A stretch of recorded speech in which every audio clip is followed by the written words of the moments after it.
Welcome to the regular meeting of the Midcoast Community Council for July 10th, 2019. We've got a lot of things on the agenda tonight, and we welcome public comment. If you want to speak on anything that's on the agenda or anything not on the agenda, could you get a speaker slip out front and hand it in?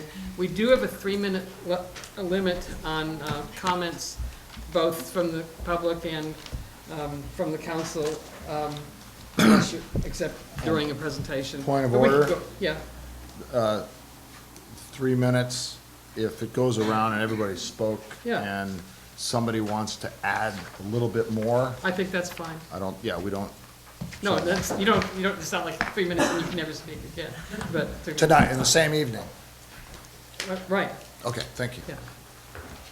yeah. We'll start with reports from government agencies. I'm so sorry. Would the council members please introduce themselves? Dan Haggerty? Tamar Powell. Dave Olson. Michelle Weil. Claire Toutant. Lynn Erickson. And Barbara Mathewson. Ellie Dahlman of Supervisor Horsley's office has a report. Sure. Good evening, Midcoast Community Council and Midcoast residents. My name is Ellie Dahlman, and I'm here on behalf of San Mateo County Supervisor Don Horsley. And I have 3 informational updates for you and 1 reminder. So the first item is just to let you know that there's an event happening at the Sanchez Arts Center. I left some postcards out on the table out front if anybody's interested. But the event is called Along the Ohlone Portola Trail. It's happening, it's actually at the Sanchez Arts Center between July 12th to August 11th. And so encourage any of you who are interested in learning more to attend. It should be a nice event. The second item is also out on the front table. It's a reminder of the Office of Sustainability, County of San Mateo, unincorporated active transportation plan. So the County of San Mateo received grant funding from Caltrans to develop a active transportation plan for the unincorporated areas within San Mateo County. This is the first plan that we will have of this nature, so it's really exciting. It will be identifying opportunities to improve active transportation, including bicycle and pedestrian routes. And so the website is included on these little business cards that I provided. There's an online portal where you can identify locations in the unincorporated county where you'd like to see improvements made. And they have a number of events happening where you can also come and give your input.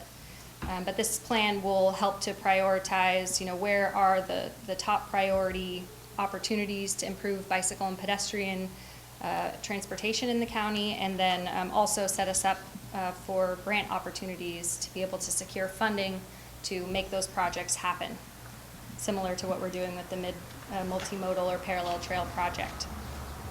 The third update I have for you is just a report back. You probably remember Senator Jerry Hill and the Assembly Member Mullen and Berman held a kind of a town hall on the coast side related to the service outages that occurred with the Tom Lantos tunnel, and the Office of Senator Hill, in partnership with all of the involved agencies, recently put out a press release that provides an update on utilities, state agencies, and law enforcement's progress to improve power, internet, and communication services for the San Mateo County coast side. And that press release, for anybody that's interested, is posted on Senator Jerry Hill's website. It's also posted on Supervisor Don Horsley's Facebook page. And I'm happy to email a copy to the Midcoast Council if you're interested in posting this on the council website. But just a brief summary, in a follow-up to the community forum held on the coastal connectivity this past spring, representatives of AT&T, Comcast, PG&E, Caltrans, Highway Patrol, County Sheriff's Office summarized their progress in a recent meeting with State Senator Hill, Assembly Member Berman and Mullen, County Supervisor Horsley, Half Moon Bay Deputy City Manager, and Pacifica Assistant City Manager.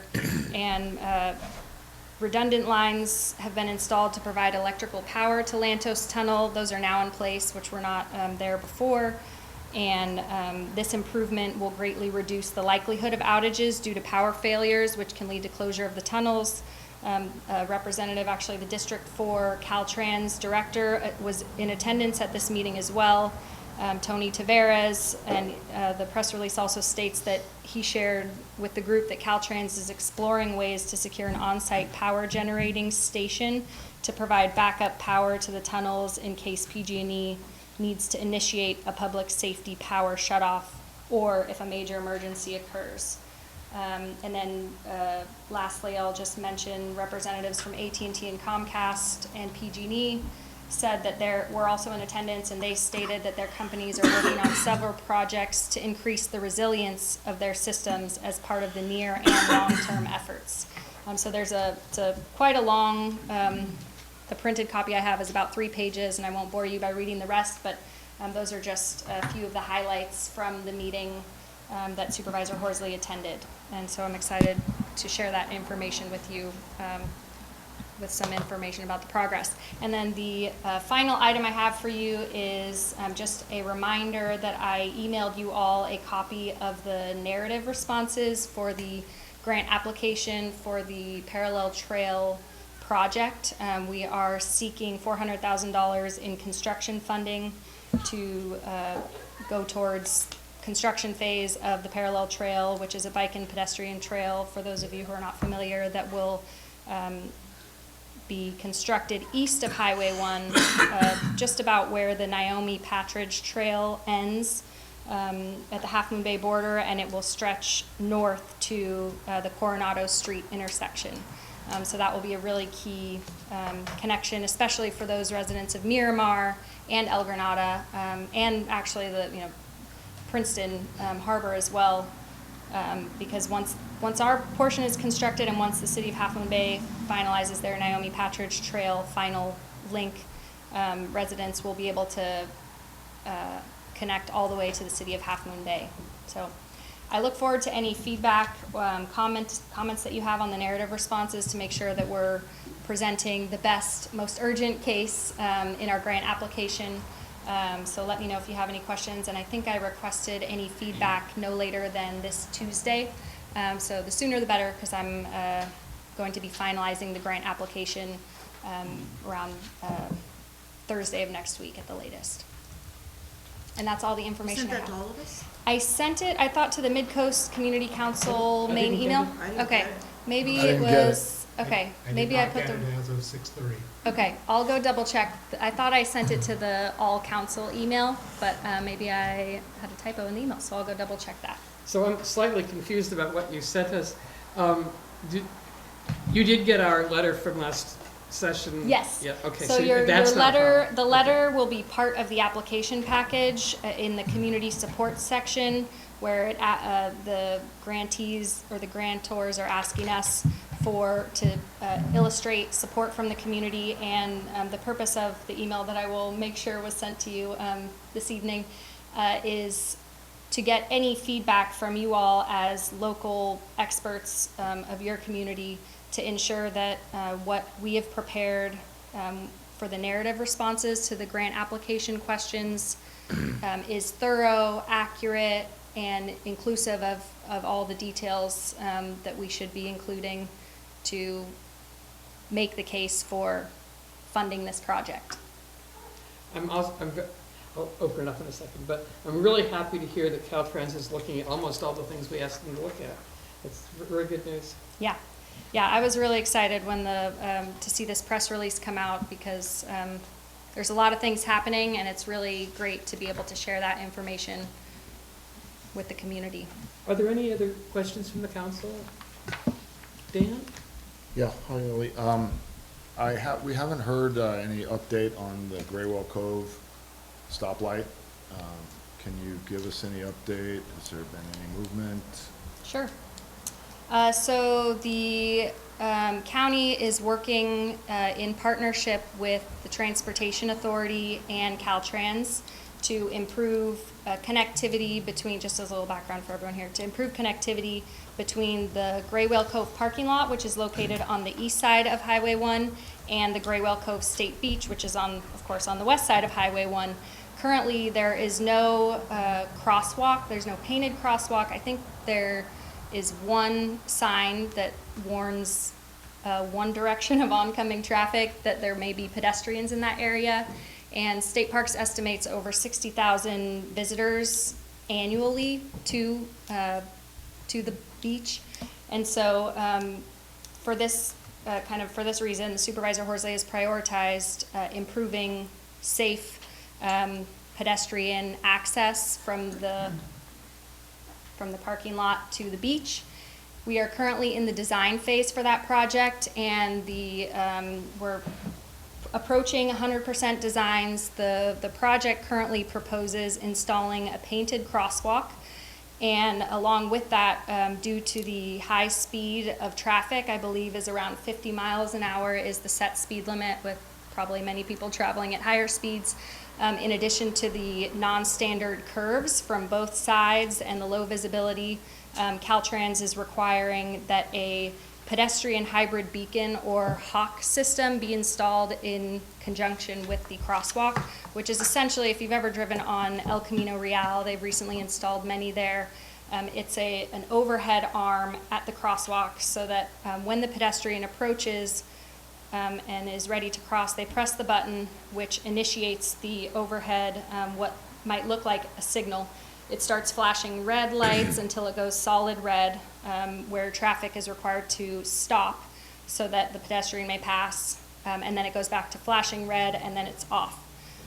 So that is the proposed design for the Graywell Cove crossing. And to answer your question, we are still in the design phase, working with Caltrans. I believe we are waiting to hear back from a couple permitting agencies, and also working with our consultants to finalize 100% designs for that project. Construction funding for the construction phase has been partially identified. However, we are still in search of, I think it's just over $1 million or $1.5 million to completely fund the construction phase. So, we anticipate completing the design phase this calendar year, with construction pretty much completely dependent on identification of funds to make that improvement possible. The project is located completely within Caltrans right-of-way, and I think currently we're waiting to hear back from Caltrans on the biological opinion. I guess there's kind of above the location of the project, there's some endangered or special species in that area, so we're just trying to work through the environmental phase at this point. The badgers? I believe it's some, I think, red-legged frogs. We don't, the project really is only impacting existing right-of-way and the parking lot area. It won't be happening, above in the area. So, but anyway, we are going through all the process and securing all the permits required in order to be able to make these improvements. And the indirect route that's published on the Midcoast Community Council, the latest route that we have, that's still the same? There's been no design The latest changes? route. The crossing being closer to the curve on the most southern portion of the parking lot? I can send you all a copy of the most recent design that we worked on, and that way you can post it on the website. Yeah. That'd be great. Unless it's changed from a year ago or 9 months ago, I think we have the most. Yeah, it should be still the same, but I'll send the most recent That'd be good, thank drawing you. just in case. So the press release you mentioned, is that available? It is. The press release is available on Senator Jerry Hill's website. It's also posted on Supervisor Don Horsley's Facebook page, and I will email you a link and include the press release within the content of the email. Great. Thank you. Sure. Any other questions for Ellie? Yeah, I was wondering if there's an update on the Moss Beach Park.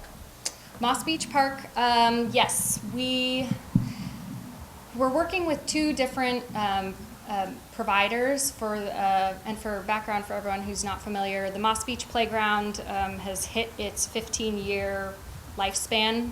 The playground was installed about 15 years ago, and so the Parks Department received approval from the Board of Supervisors to purchase a brand new playground equipment to install, with the exception of the swings that were more recently installed. Those will remain. But we're looking at, I think they're going to start installation of the tot area, I believe, August, September. And I was still waiting to hear back confirmation on when the other elements of the playground will be delivered by the other company. So once we hear back from them, we'll make sure to get the Moss Beach Playground website on the Parks Department site updated. And I will also email that link to you all and share a verbal report when I have the information. But we're looking at, August, September installation, and hopeful for the completion of installation, hopefully by the end of September if all goes as planned. But Parks Department's primary goal is to keep the park as open for as much as possible. Basically, we only want to close the park and the specific portions of the park for the shortest amount of time in order to allow them to remove and install the new equipment, while also ensuring that people who are playing there and the kids that are playing there are in a safe environment. So I will keep you all updated as that moves forward. Great, thank you. Sorry, go ahead. No. No? Okay. Anything else for Ellie from the council? From the public? And before I step down, I would just mention also this evening, San Mateo County Assistant Parks Director Nicholas Calderon is here to provide some additional updates on other parks-related projects. Nicholas, did you want to do that now? If you wouldn't mind. Sure. I'm right here. Sorry, I was hiding. Okay. Kind of tucked away there. Good evening, everyone. As Ellie said, my name is Nicholas Calderon, Assistant Director for the San Mateo County Parks Department. Tonight I have two updates. One regarding the Quarry Park Master Plan and one regarding the Quarry Park Fuel Reduction Project that's being conducted by CAL FIRE and Parks. With regards to the master plan, the last time, I believe it was last meeting, Ellie came out and gave a schedule. We've since had to revise that schedule. So we will be holding a public workshop in the fall, likely September, for the workshop, or for the Quarry Park Master Plan. And at that time, we will present to the public the draft master plan so everyone can read it in its current form. It's draft form, not its final form. We know that the public hasn't had a chance to really digest or even review the report. So we'll release that with adequate time for everyone to review it and come to the meeting prepared to give us your feedback. And after we collect that feedback, we'll make the requested revisions, assuming there are some, and then we will come back and give a presentation on the revised master plan here to the MCC and that will likely happen by the end of the year. And then in early 2020, we will take it to our Park Commission as well as our Board of Supervisors, and then we will start the environmental review process for that. So we plan to have the entire master plan process completed by call it Q3 of 2020. Any questions for Nicholas? I have a question, because I did not quite catch when the public meeting on the master plan is going to be approximately. Approximately September. Okay. Anything else from the public? Thank you, Nicholas. And then the last one is the fuel reduction project. So residents who live adjacent to Quarry Park will have received or will be receiving a notice in the mail regarding this project. And we found out today from CAL FIRE that the project commencement has been bumped back. So we were expecting it to start the week of July 15th, so next week. And what we're now hearing is it's going to be end of the month, early next month. They need to work out some of the details in Sacramento. Sacramento's paying for the project and really doing a lot of the legwork behind this. So they have to work out some internal details there. We will continue to provide information to the public on this. We want everyone to not only know that they're gonna start seeing large pieces of equipment in the park, but that portions of the park are gonna be closed. We will make sure that we're constantly updating our website, providing information to the MCC, social media, Nextdoor, as, you know, pushing out as much information as we can. And as the project moves throughout the park, we'll make sure that we're updating the information so that individuals know what portions of the park are still available and which portions will be shut down for safety reasons. So at this time, we're saying end of this month, early next month is when project commencement will occur. And once again, that's treating 100 acres of essentially forest in quarry, and we'll be doing some vegetation removal and treatment. Any comments, questions? Dan? Nicholas? Dan, I thought I got off easy there. I guess not. All right. I'm ready. Is San Mateo County Parks working on a Charisma to Sea Trail? We're working on a beta sea trail. Yeah, Is that the same? yeah, Okay. I think so. Yeah. Yeah. Assuming we're talking about the same project. Yeah. So the Peninsula Open Space Trust Post is organizing a planning coalition that consists of Post, Mid-Penn, and I'm not going to include everyone. I'm going to try, but I'm sure I'll leave someone out. Post, Mid-Penn, SFPUC, Half Moon Bay, Redwood City, county parks, of course, GGNRA, several others. And the goal is to create a 40-mile trail that will connect the San Francisco Bay with the Pacific Ocean. It'll go over Skyline, likely around Fledger or Huddard in that area, Flager or Huddard, and then come down. And the exact location is unknown at this time. It's a conceptual route that we're discussing, but there will be an entire public process around that. And the next step will be the preparation of a feasibility study that looks at where's their existing infrastructure to support the trail, and then where are there gaps that would need to be closed. So we are participating in that, and we expect that process should be getting going this year.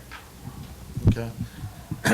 Can I early on request that we consider a pedestrian underpass when the trail crosses Highway 1? I can absolutely pass that forward. Dan, I laughed because you and I have gone back and forth on overpasses and underpasses for years. But I'm happy to pass that forward and see what we can do. Obviously, as we've discussed in the past, right, cost is always something that needs to be considered, as well as environmental impacts and availability Safety. of land. Safety is obviously always considered as well. But we're happy to make sure that gets considered. And a stress-free trail experience. Absolutely. I hear you loud and clear. I will make sure that gets considered. Obviously, I can't promise as to what the outcome will be, but I will make sure that gets considered. And just for the record, underpasses can be less expensive than overpasses. Yeah, absolutely. Any other comments for Nicholas? Thank you. Thank you. Harvey Rarbach from Half Moon Bay?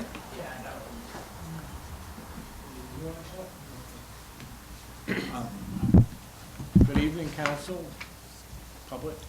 Harvey Rohrbeck, Mayor of Half Moon Bay. I want to make a comment first about the press release that Jerry Hill's office has released. That's really a testament to the fact that when politicians want to get involved and really do the right thing, action happens. So, you know, the people in Half Moon Bay have been working to try to get some of the stuff done, and we get blown off by Comcast and AT&T and Caltrans. Jerry Hill takes over, gets assemblymen involved, supervisors involved, and action happens. So I'm really glad that we're making progress on the kind of infrastructure that we need to make sure that the coast side is really connected. So that's my comment. I also want to correct my misstatement last time at the MCC meeting when I said that the Surfers Beach garbage cans were not in the city of Half Moon Bay. I said it was all complicated. In fact, they are. The boundary lines of the city goes up to the center line of Highway 1.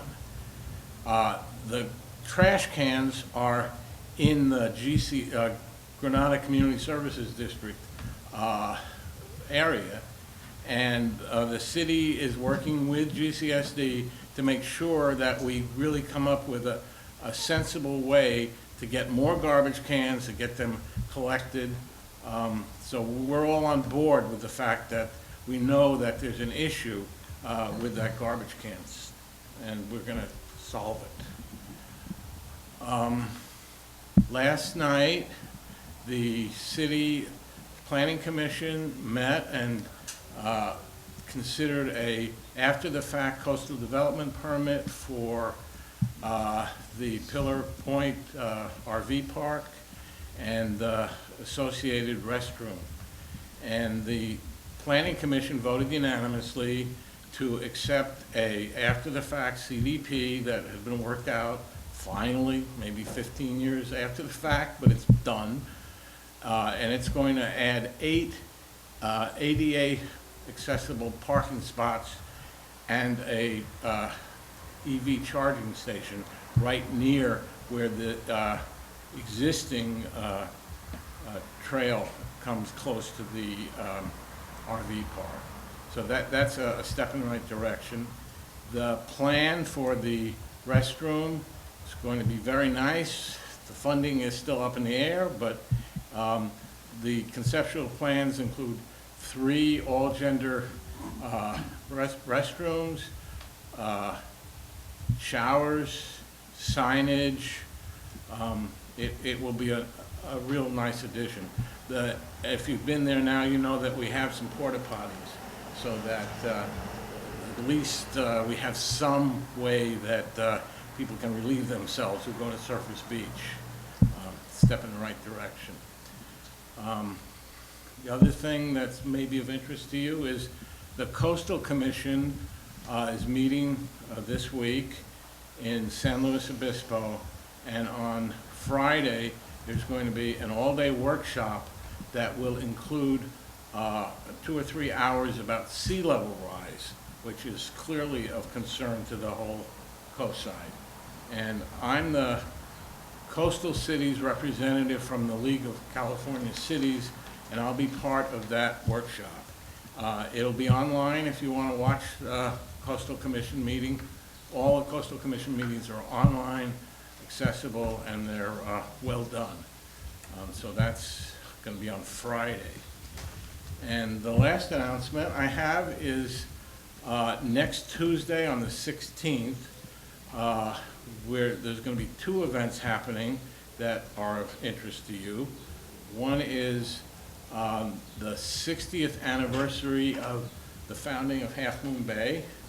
We were founded in 1959, so we're going to have a little celebration at the library. And if you haven't been to the library, this will be a chance to see what our new library looks like. It's really magnificent. That'll be at 5:30 on the 16th at the library. Then at 7 that same night, there's going to be a affordable housing workshop, and that's going to move over to the Ted Adcock Center. And we have a really good program, lots of discussion about close land trusts, how we can actually help some of our less fortunate citizens. With that, I'll be glad to answer any questions. What time was that? Which one? Affordable housing, 7:30? 7. 7. Any- What? The date? The 23rd. Do I have that You right? said the 16th. No, I'm sorry, the 16th. I got it right yet. 16. It's on Tuesday. 16th? It's the Tuesday, the 16th. Tuesday the 16th. It's the regular city council's 3rd Tuesday of the month. Sorry. Dan, you had a comment? Yeah, thank you, Harvey. The Sure. bathrooms at, sorry I wasn't able to make the Yeah. meeting last night. The bathrooms at the RV park has the design been finalized and location been finalized? That's an iffy term. I think the location is pretty clear. The conceptual design was presented, but the detailed design is not finished yet. And the location is? There are story poles there now.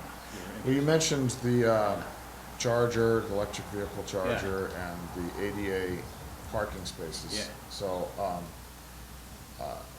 the story poles are the location of the bathrooms, or? Bathrooms, yeah, bathrooms. Okay, only the Yeah, bathrooms? yeah. Okay. I have a question. Was there anything mentioned at this meeting about new decisions made about landscaping or length of stay in the RV park? Oh, thank you. There was back and forth about the cypress tree that's there now, and I think the consensus was that all told, it interferes too much with the coastal views, and that there had to be some other solution that tree won't stay there, okay? That hasn't been absolutely finalized, but that seemed to be the consensus of the Planning Commission. Trying to come up with some other way to do some shielding, but that's less obtrusive than that tree. Everybody likes the tree, but you know how it goes. The cypress grove on the north end of the project, it's not clear who owns it, whether it's excuse me? Two roads, one on Harbor District property and one on. Oh, okay, there you go. On the same section. Okay, so that has to be worked out with the owners of those trees. There was a recommendation that the Harbor Commission rules, which are very clear, that say that you can only stay 14 days consecutively at an RV park, and you can only stay 30 days maximum in a year. That was brought up and will be implemented. So there, none of this people staying there, like living there, that's not gonna happen anymore. Any other questions for Harvey? Thank you. Thank you, Claire. Any other government representatives? If not, we'll move on to public comment. I have one speaker slip with Lisa Ketchum. Hi, Lisa Ketchum, Moss Beach and San Mateo County Planning Commission. I have two items to pitch to you tonight, and first let me start with a little background. The MCC, in an advisory role, is invited to comment in the early stages of planning permit applications in the Midcoast. And the Coastside Design Review Committee, CDRC, reviews and makes recommendations on design review permits for new residential projects. These two processes were started by MCC with the county's blessing in the late 90s and were performed by an MCC Planning and Zoning Committee, which met twice a month. In the mid-2000s, CDRC was formed, and since then, review of residential projects is mostly confined to them. CDRC does not have purview over commercial projects unless there is a permanent residential component. So, I encourage the MCC to invite collaboration with individual CDRC members when commenting on planning applications for commercial projects where CDRC does not have purview. The Harborview Inn expansion in El Granado would be an example. These community members have valuable expertise and experience to offer, and an eye for design details that could help protect and improve the streetscape in our Midcoast neighborhood commercial districts, especially considering the lack of development standards in the zoning ordinance.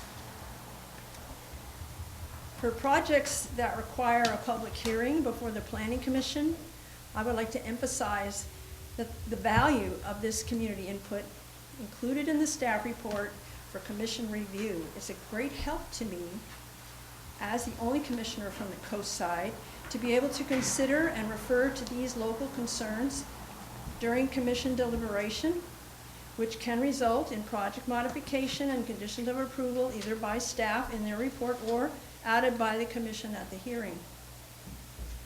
My second pitch to you tonight is 2 years ago, MCC requested updated development standards for neighborhood commercial districts in the Midcoast. CDRC has now prioritized work on this zoning update first, and their design standards update to come later. They will be reviewing a first draft sometime this summer and seeking more community input. I encourage the public and especially MCC members to get involved in that process and attend their public workshops. Also, MCC can greatly publicize this, they can greatly help publicizing this effort.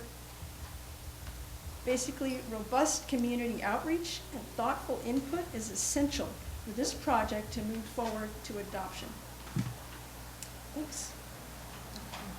Any questions for Lisa? I Oh, have this a is question. public comment, I'm sorry. No. Was there something you wanted to add? I just wanted to ask if you knew the dates of the upcoming workshops. I will get that to you when they're, there's a date, but I don't have it. But I'm going to give something similar to this at the CDRC's regular meeting tomorrow, because I've been meeting with that group and encouraging them to get involved with you on this, but I really think it would be valuable. And I see that particularly from the perspective of the Planning Commission, and it really helps to have that input from the community. Thank you. If I could, I have a couple of announcements here. One is that tomorrow there are two meetings in the afternoon that may be interesting to some people here. One is that the Parks and Rec Commission is meeting at Tunitas Creek, if you want to get a chance to see that. The other is the CDRC is meeting here in this room.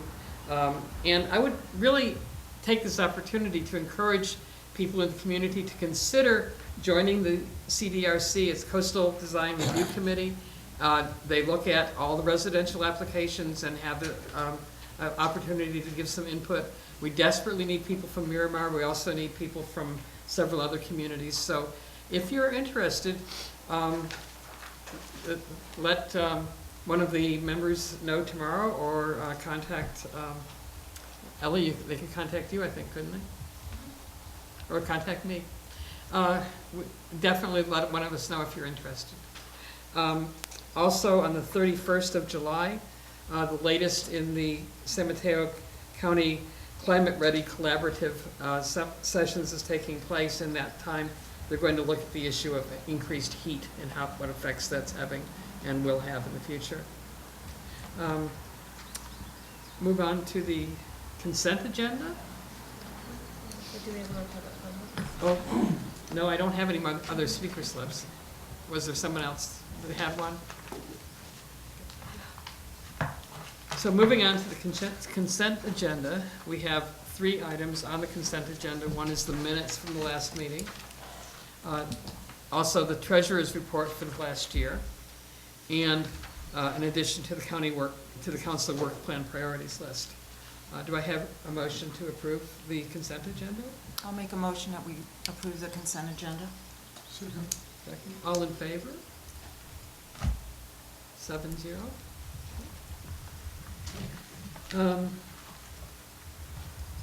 Okay. Moving on to the regular agenda.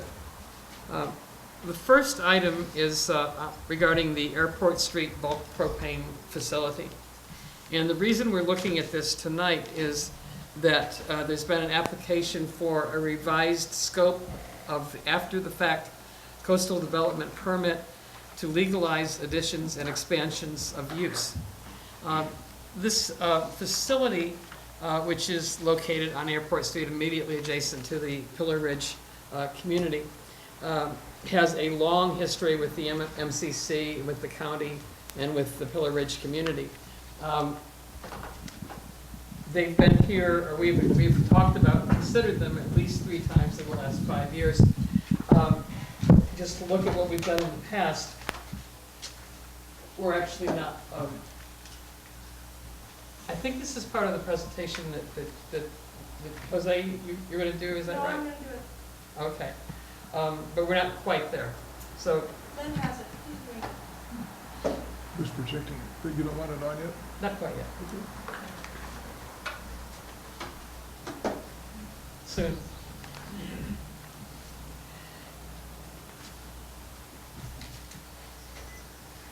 We had a session regarding this in 2017. At that point, the reason it came to us was because there were concerns about the safety of the facility. There is a 15,000 gallon tank at the propane operation, which apparently has been grandfathered in, but there were other operations taking place there as well. A large amount of smaller propane tanks that were being stored there and serviced there, as well as auxiliary things that had been put in, like gravel yard and fencing and other things, for which there was concern, number one, that there were not permits for these things, and number two, that there were safety violations and hazards involved. At that time, there had been 2 recent gas leaks, and the overall sense of the meeting that involved all of the council members, Supervisor Horsley, members of the Committee for Green Foothills, and members of the Sierra Club, all unanimously agreed that that this was a dire problem and needed to be corrected immediately. There was some concern that this facility itself was incompatible with the residential area.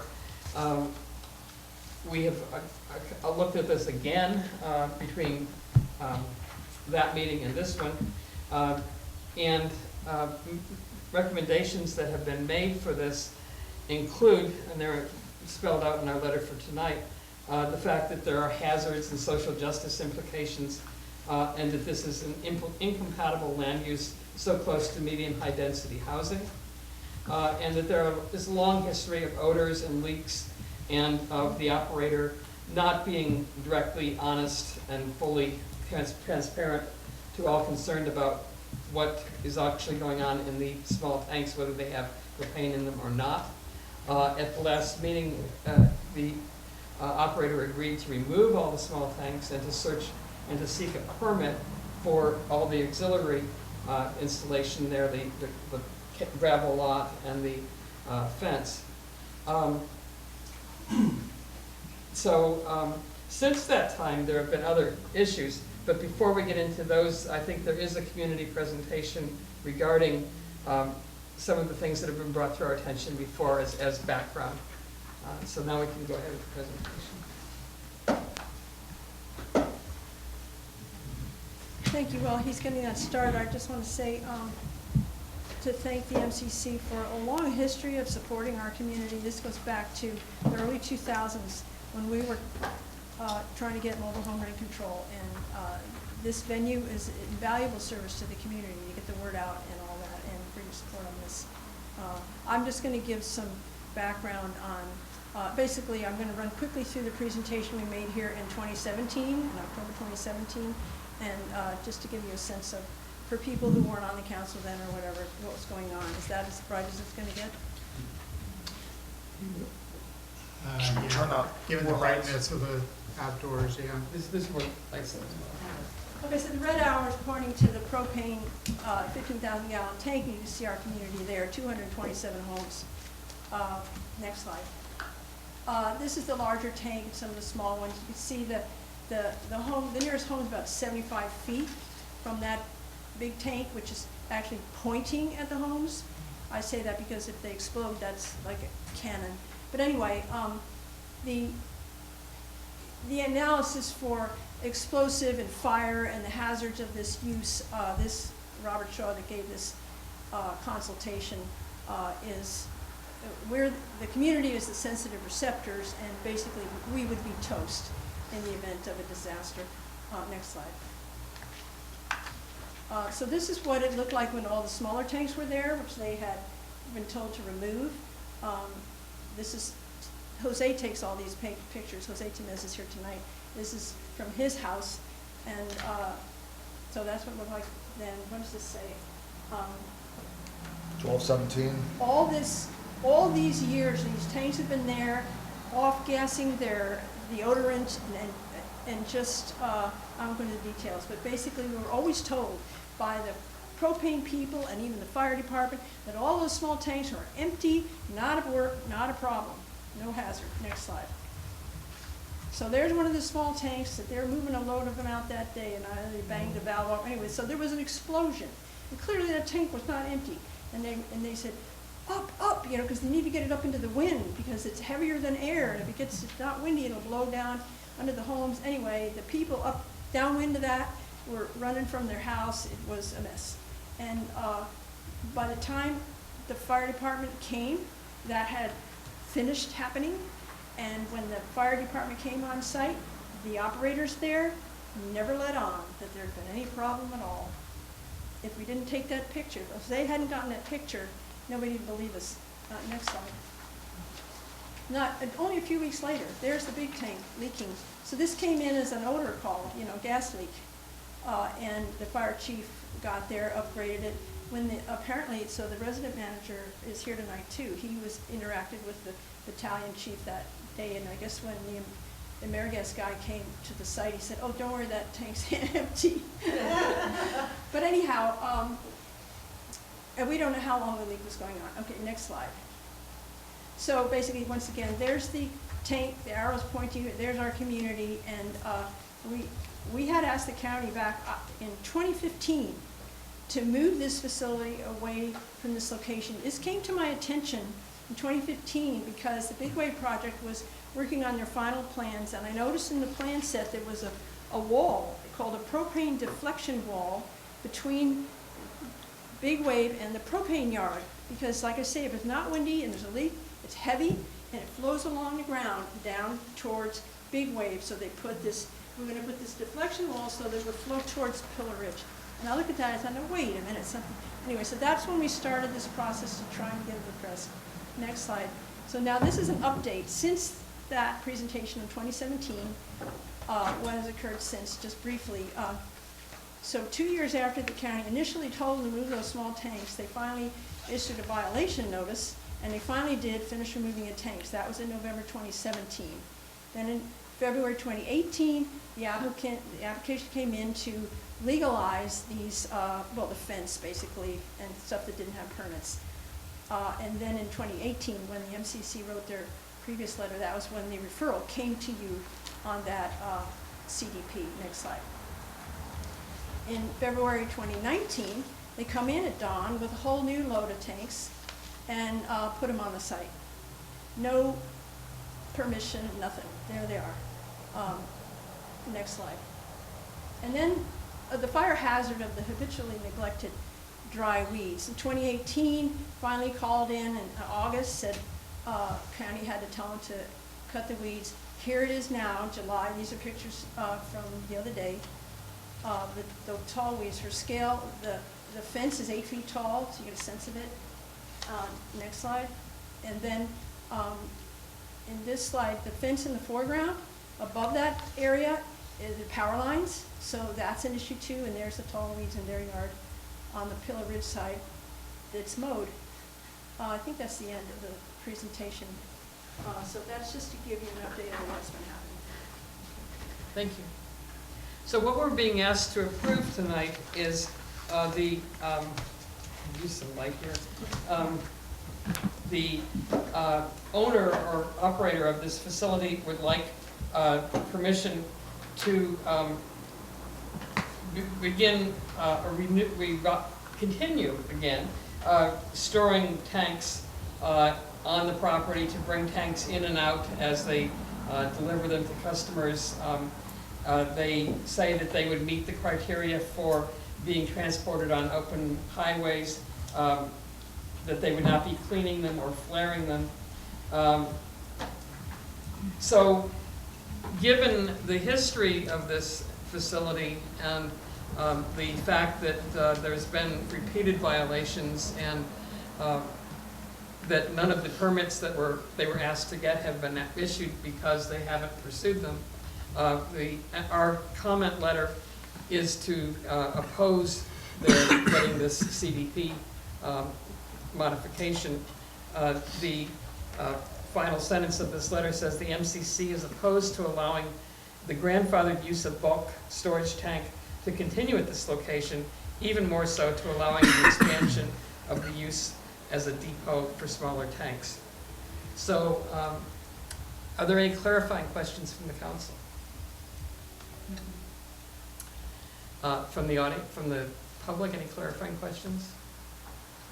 Any discussion? I've submitted a request to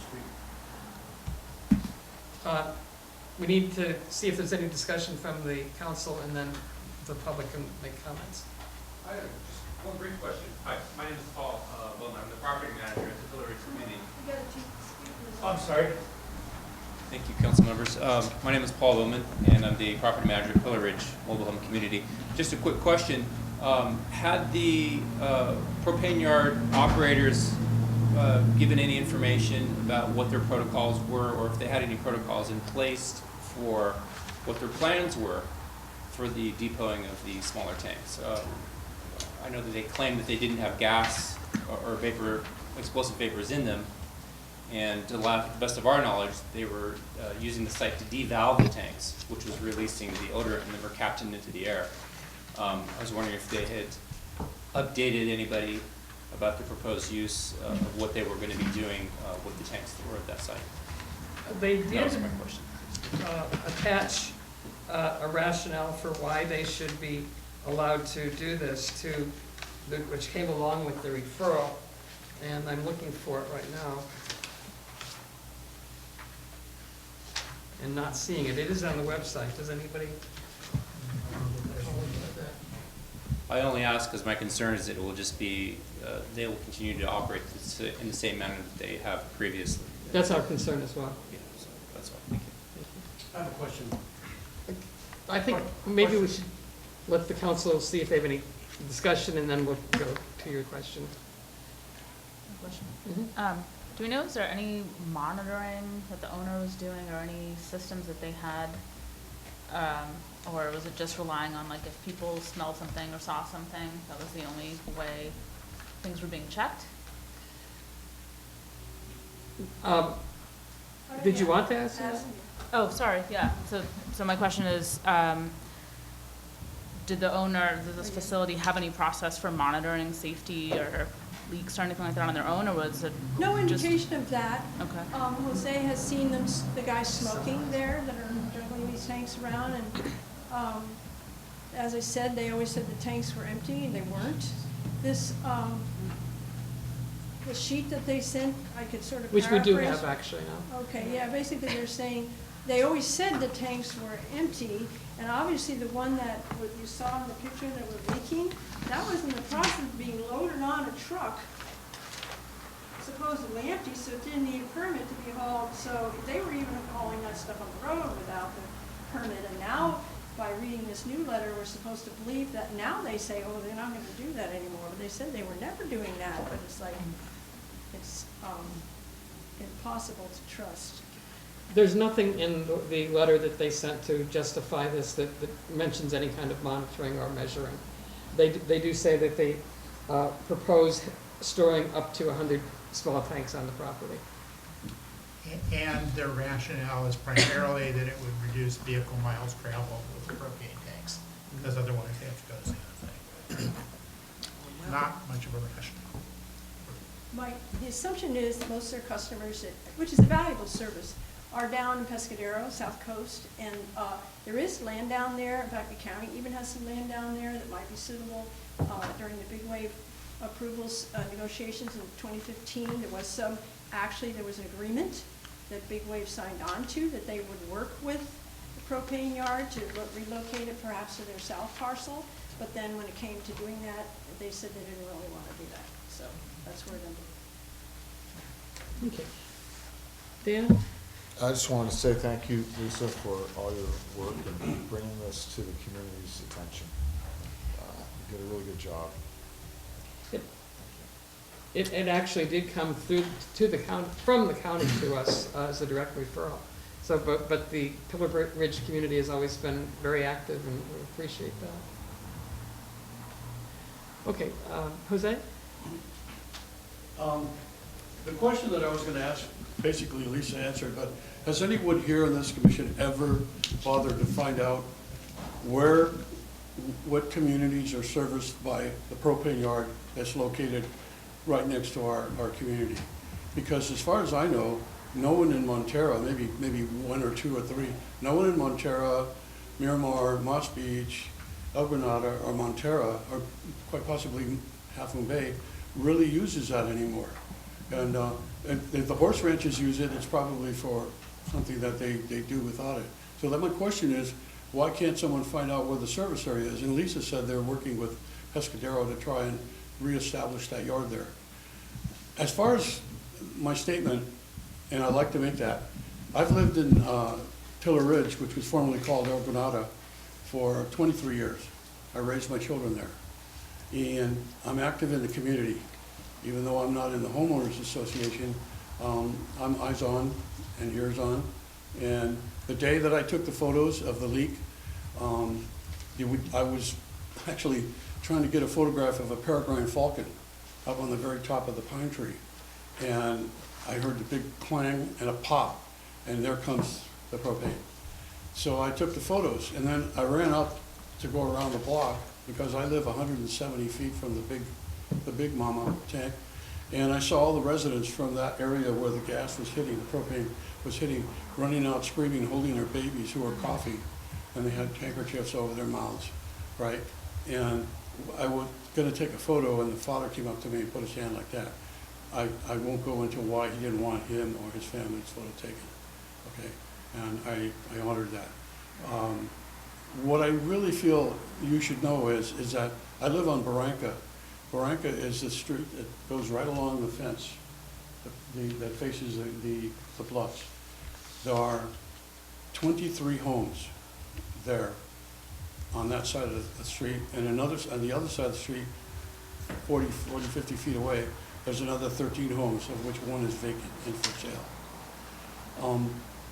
I canvassed the neighborhood and found out that better than 75% of the homes there have children of various ages, starting with teenagers and going all the way down to babes in arms. And for me, it's always been a concern, not even so much about the explosion, although yeah, that is, but it's the odors.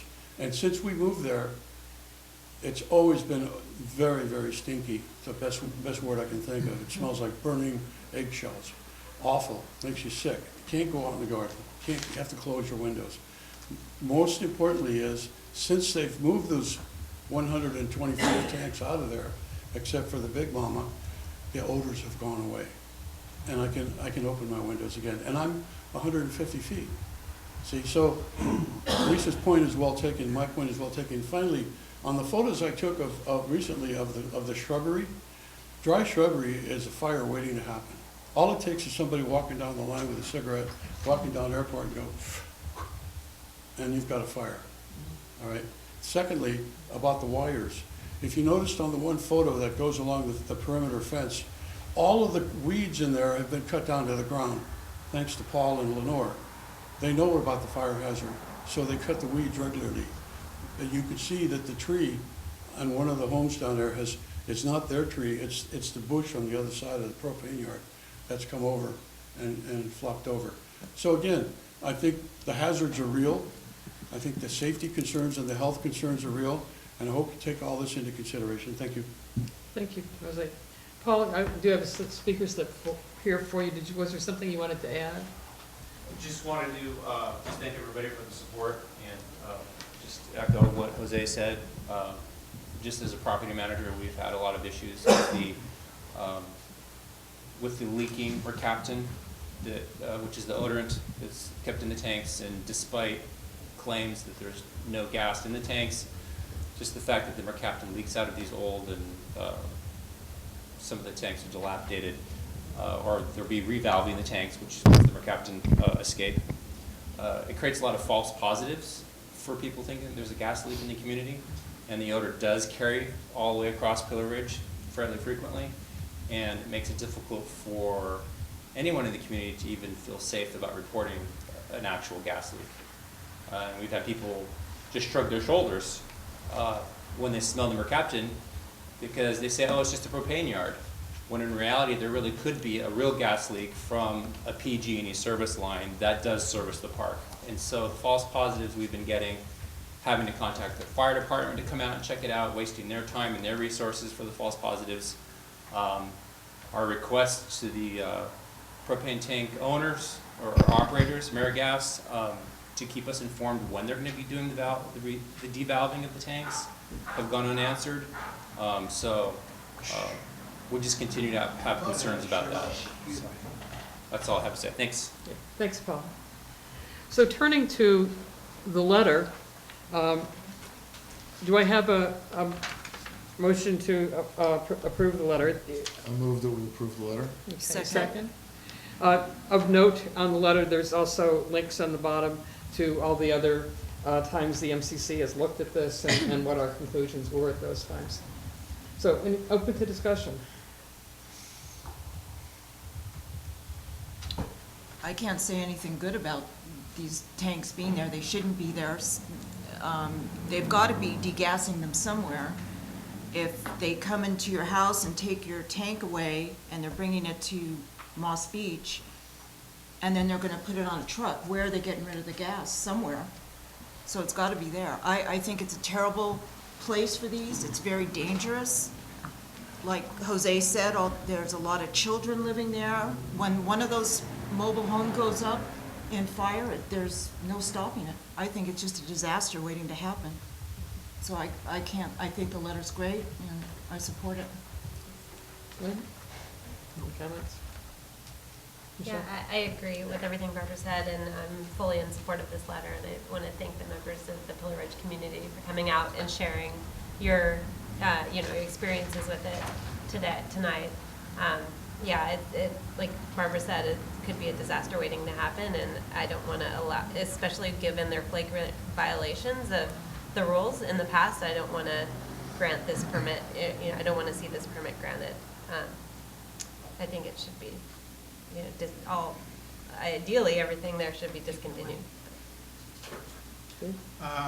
I obviously agree with Michelle and Barbara. I do want to point out that this is yet another continuing case of really major violations that the county does not pursue, and then allows a new submission to do exactly what they did before in violation of orders without permits, with absolutely no indication that this time they will not violate all of the rules again.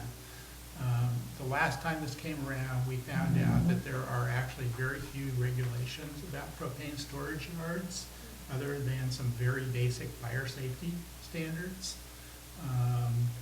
But everybody from Supervisor Horsley on down said, yes, the tank needs to move, but unfortunately nobody has come up yet with a mechanism to make it move. I strongly believe that allowing this expansion would be a huge error. Tamara? Yeah, I completely agree with the position and the things that have been said. I guess my only question would be do we have any recourse should our, position, if they allow it to go forward? Well, we don't control that. We can Yeah. only give our strong recommendation. Well, I have more to say, but we'll wait. Dan? Yeah, clearly this is a hazard to the residents of Pillar Ridge and beyond. The history of the operation of the yard is it's really hard to believe, but I do believe it. And the pictures and the eyewitnesses, and so I personally believe that it should not be allowed to continue to operate. I want to support everything. Oops, sorry, were you still talking? No, I'm done. One Okay. point of clarification. So if the letter is taken and they refuse to issue the after the fact CDP, does that then imply that it's necessary to move the large tank out? No, the large tank is allegedly grandfathered in, so that would be a separate issue. They're basically talking about expanding the current operation. Just to add to that, Supervisor Horsley, when he was here for that 2017 meeting, he said that the planning department through this process can only do so much with their regulations. They could say, they can talk about the fence and the extra tanks and all, but the big tank, they can't do anything about it. In order to get that moved, somehow AmeriGas has to be convinced, and, or maybe supervisor talks to county council about how other motivations or something, but not through this process. Do they own the property? Yes. I want to add one more thing, it's really Okay, important. go up to the microphone, I please. forgot this. Last year, a fella in an airplane was having a problem with the engine, and he knew he was going to go down. He was trying to get back to the Half Moon Bay Airport, and he was coming in way off line. He was over on our side of the highway, and he did his best to keep it aloft. And fortunately for us and for our community, that plane crashed 1,000 feet away from our place, from our community. If he'd kept it aloft, there's a strong possibility it might have crashed in the houses, set them on fire, and heat is going to blow a tank every time. Or, tragically, gone right into the propane yard because of the flight pattern. That's all. Thank you. It's another good point. Another good point. At one of our previous meetings, Supervisor Horsley was very strong that the situation was so out of control.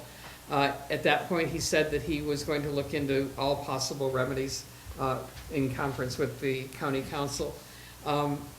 If Supervisor Horsley has any input for us about what he's been able to find out, maybe you could bring that to us. Thank you. Any other discussion? Are we ready to vote? Okay. All in favor of approving the letter on the Airport Street bulk propane facility as written? Aye. This passes, all opposed? It passes 7-0. Thank you. Thanks, everybody.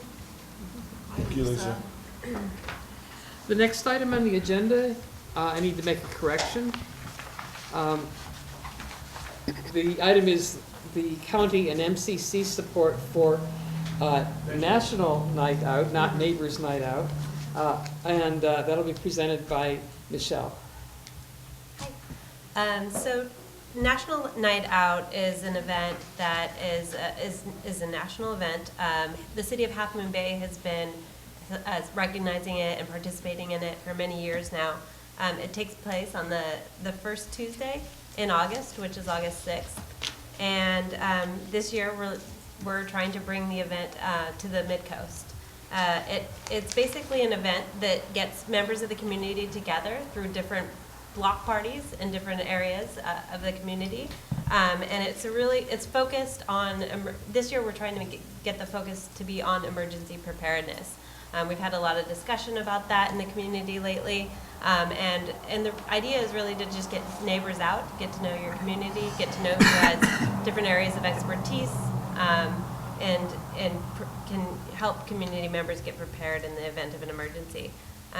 What we're trying to do this year, the city of Half Moon Bay offers gift certificates of $100 each to different members who decide to throw the block parties in their areas to help just provide food or whatever the members, the people who are throwing the parties think that they could spend the money on to just help make it a more fun event for their neighbors. This year, thanks to Supervisor Horsley's office, we're going to have 3 to 5 gift certificates for the Midcoast so that we can have a few events out here. I want to introduce Heather. Heather is from the San Mateo County Department of Housing and is also a volunteer from the CEC, the Coastside Emergency Corps. And she's organizing the event this year, or helping to put it together, and doing my best. yeah, and is going to share a little bit more information with everyone. Hi, thank you all for having me again. Just want to clarify, I'm speaking on my own behalf and not on behalf of the county tonight. I have to say that. But I am the PIO, Public Information Officer for the Coastside Emergency Corps. I've spoken with you before. We're an umbrella group that coordinates a number of smaller groups, not actually smaller groups, they're much larger than we are, we're just a board. But they include the CERT, the Citizens Emergency Response Teams, disaster airlift response team, which are pilots operating out of the airport, Peninsula Humane Society volunteers, shelter operations, ham radio operators. I'm sure I'm forgetting somebody. I think we have 6 subgroups, but basically an umbrella organization. And we had been asked by the city if we could help, and so here we are. We are working on putting together the goodie bags, which are really, really important.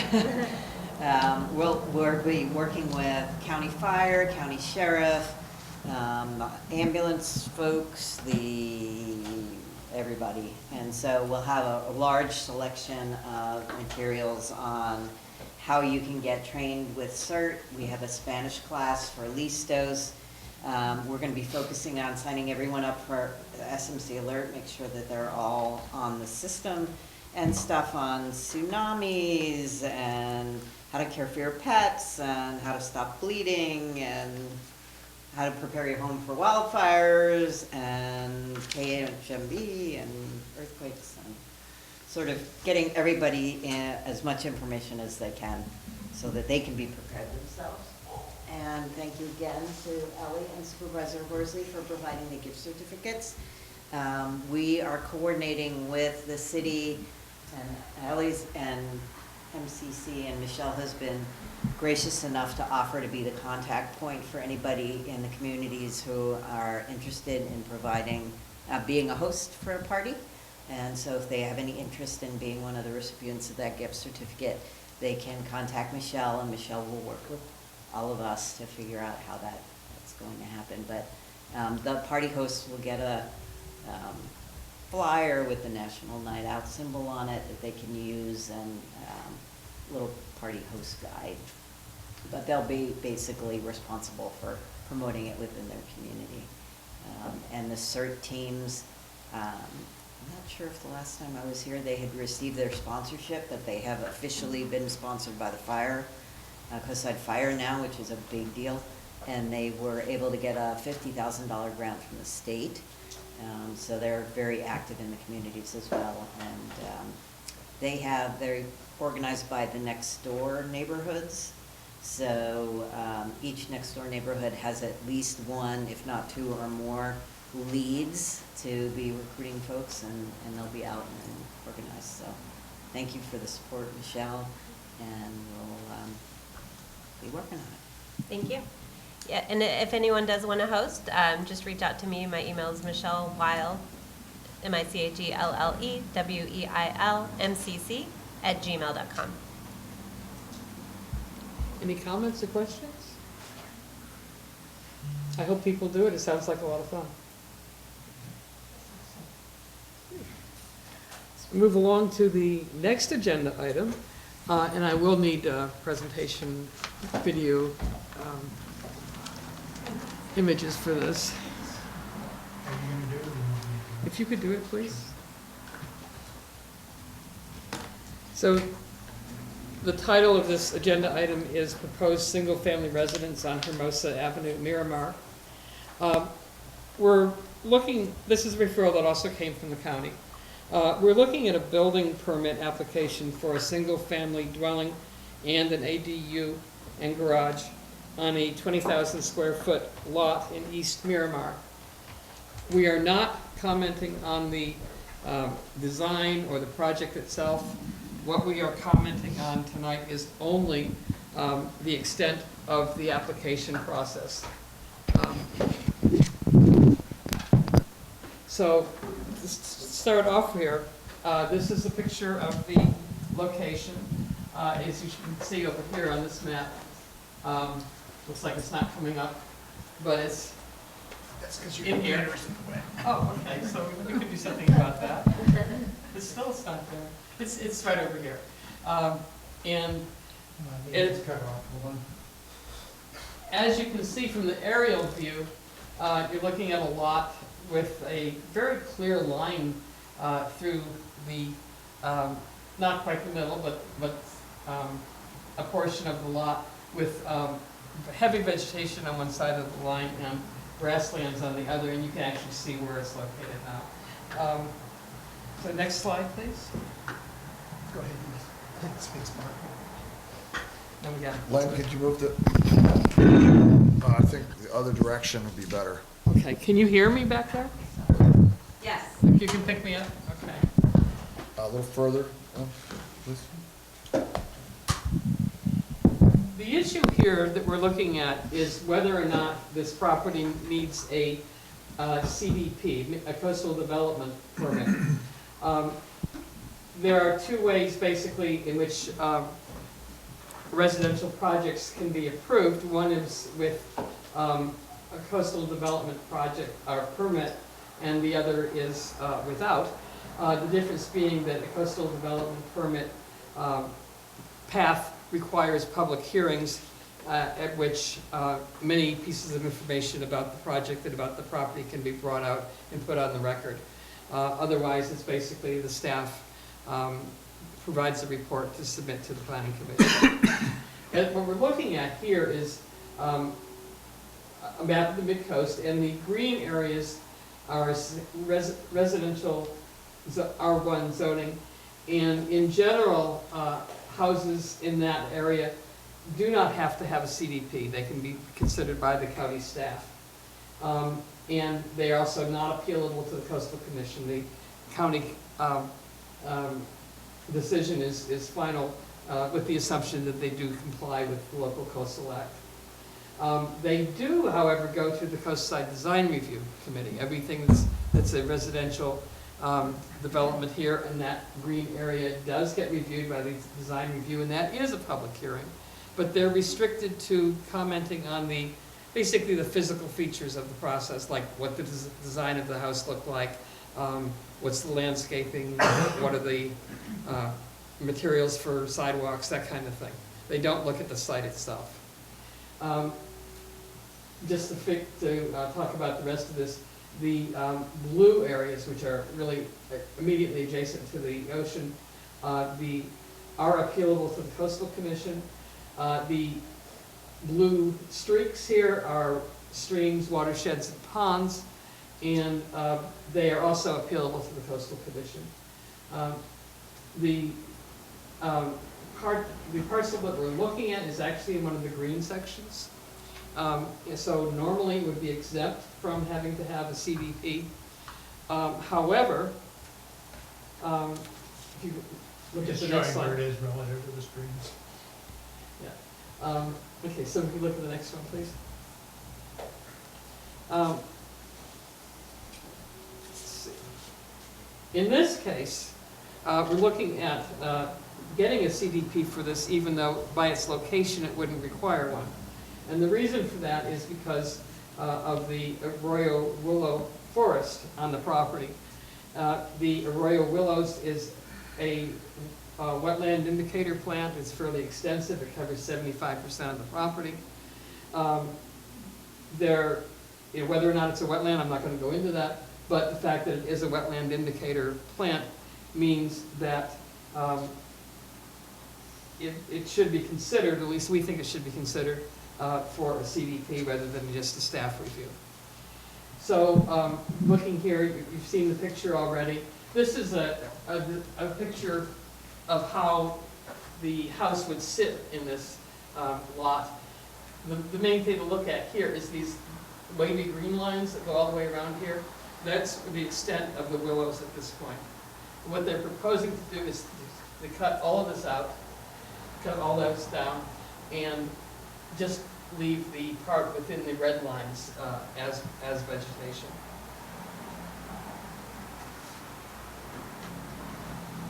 Okay. So what our letter says, it's very short. It is attached to, that's all I need, unless people want to refer to it. I'll leave this out just in case people want to go back. Yeah. It's attached to two other letters, one from the Coastal Commission and one from the Committee for Green Foothills, discussing what they see as possible reasons why there could be a problem with this development. We're not going into what the reasons might be. We're simply saying that we agree with their positions that a coastal development permit should be required for this property so that the public and other agencies can give full information about their concerns. So, having said that, are there any clarifying questions from the council? So our comment would basically prevent them from building there. No, it would not. Our comment would simply say that we think there should be public hearings on this. And then it would be up to the planning commission. Well, I guess it's in favor of, I mean, it's not, we don't have a decision, but it's basically the letter we're proposing would put in conditions that would make it not possible for them to build according to their desired plan. Well, it would make it more it would make it so that they would have to consider all the factors. And what conclusion they drew from those factors that would be to be determined, but we want to make sure that they do look at them.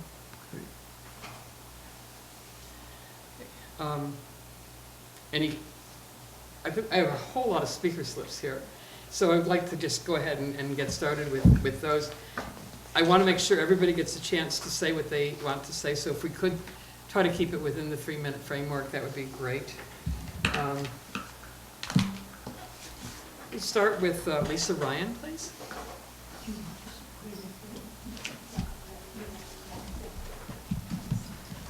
Hi,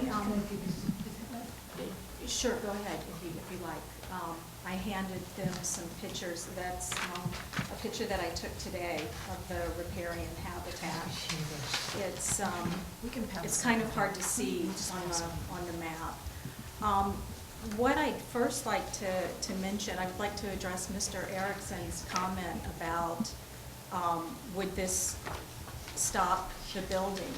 25% of the lot is grasslands, and all they have to do is move the house and access it through Alto or up above from Terrace, and then that way they would not have to go through the riparian habitat.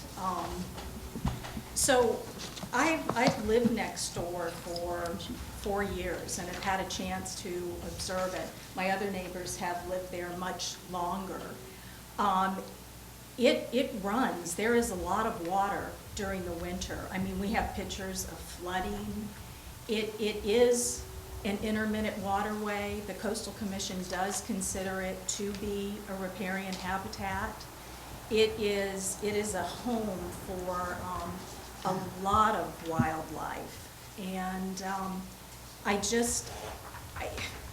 it concerns me that a loophole with, you know, an exclusionary zone on the map says, oh, this is exempted out of hand, when just because it's not on a map doesn't mean it doesn't exist. This is a very sensitive ecological environment, and I see the wildlife on a daily basis. And for this, you know, to be built in the 75% of the habitat, that's just gut-wrenching to me. So I would like to ask for your recommendation to the county for a Coastal Commission permit. There is a lot of evidence to support this review. I think it would be sad if it were just built out of hand because of the location on the map. Anyway, thank you for your time. Thank you. If I could clarify, go ahead, it's fine. This letter that we're sending is being sent to the Community Development Director of the county. He's the one that makes the decision as to whether this requires a coastal development permit or not. So he's the one that we're needing to address at this point. If he decides it doesn't need a CDP, then, you know, there may be other avenues to pursue. At this point, he's the only one that can make a decision. The Coastal Commission has opinions and is stepping in like we are, but they have no jurisdiction at this point. It's strictly with the county. May I get his name to write him a letter if that's appropriate? It's Steve Monowitz. Oh, okay, yes. It's on our letter. Yeah. Okay, great, okay, cool. Kathy Campbell? Hello. I wish I had plans for this. One of my biggest concerns sort of about this whole process is the lack of transparency about what we do as neighbors. You know, the notification that there was a design review hearing is 10 days prior to when it happens. We were on vacation. All of a sudden, there was a house being built across the street from us that we had no idea about. I live directly across the street from where the property is proposed, and we have a creek running through our yard that is 5 feet deep that gets water filled all the way up that runs through this riparian habitat. And as Lisa said, it is a full-on waterway, and you can see on the map why the willows grow so strongly in that area. And I don't think we need to convince you necessarily, because the Committee for Green Foothills and the Sierra Club and a number of environmental experts have already deemed this clearly a riparian habitat. Again, I'm a little confused about how this exclusionary map or this exclusionary area ever got established in 1989 or whenever it is. I feel like with climate change and that sort of thing, a decision that was made that long ago, when we see increasingly every year more and more water running through and more vegetation in the area, it's like, well, that's interesting because it's becoming more of a sensitive area to us. All of us have seen it. We all live in the same area, and it's a really, really amazing, beautiful, lovely place. And for the whole reason that we all live on the coast is these areas. And again, I'd hate to see this just sort of push through with a 10-day, what do you think of this design structure, which was the last meeting at the design review was about, was basically, what do you think of these plans? And it's like, wait, on the plans, I don't know about the plans. I want to talk about the area in and of itself. So, as Lisa said, we're not opposed to any building whatsoever on this plot of land, but we just want to ensure that this corridor, which is home to a lot of wildlife, we have a review. And thank you, as Claire said, that all the evidence gets prepared, and we have videos, and we have photographs, and we have experts. So just so that we have a forum in which that can be presented, that's what we would like. Thank you. Thank you. If I can make a comment on what you said. You mentioned that this map that I showed up here with all the blue and the green and everything was, from what year did you say? It was a long time ago. 1989. 1989. Yeah. 81. 81. Okay. At any rate, it wasn't recent, and as everybody knows, streams do migrate. But where it was 30 years ago is not necessarily where it is now, which is how this ended up in the strictly green category, with away from any blue. Was perhaps something has changed in that period of time. So what would happen with the CDP would, among other things, they would do what they call a delineation, where they would go out and actually map exactly what's there now. So that's one of the things we're asking them for. Okay, great, thank you. Rose? Have I got that right? Rosa? Yeah. Or Mickey, either one. Mickey, okay. Guess what, I was there in 1981. Has it changed? I was actually living there then, and still do. The water was there. As a matter of fact, there was one time that the whole area was a lake. It was during El Nino. It was, and it did end up draining, but anyway, it has been there. I also live right across the street from this arroyo, this riparian habitat. And I kind of have felt like I've been the caretaker for it all these 40 years. So I am attached to it. When I mean caretaker, I've never actually been in it because it's a thicket. And I've never been in it, but whenever anyone comes out there, like PG&E or anyone comes down there, I just run out of the house and go, what are you doing here? What are your plans? I have been protecting it myself, personally, just naturally, for 40 years. I'm just hoping with all my heart that we have an opportunity to do everything we can to protect it. And I know how it can be with construction, and I feel for the contractor too that's bought the property and wants to develop it.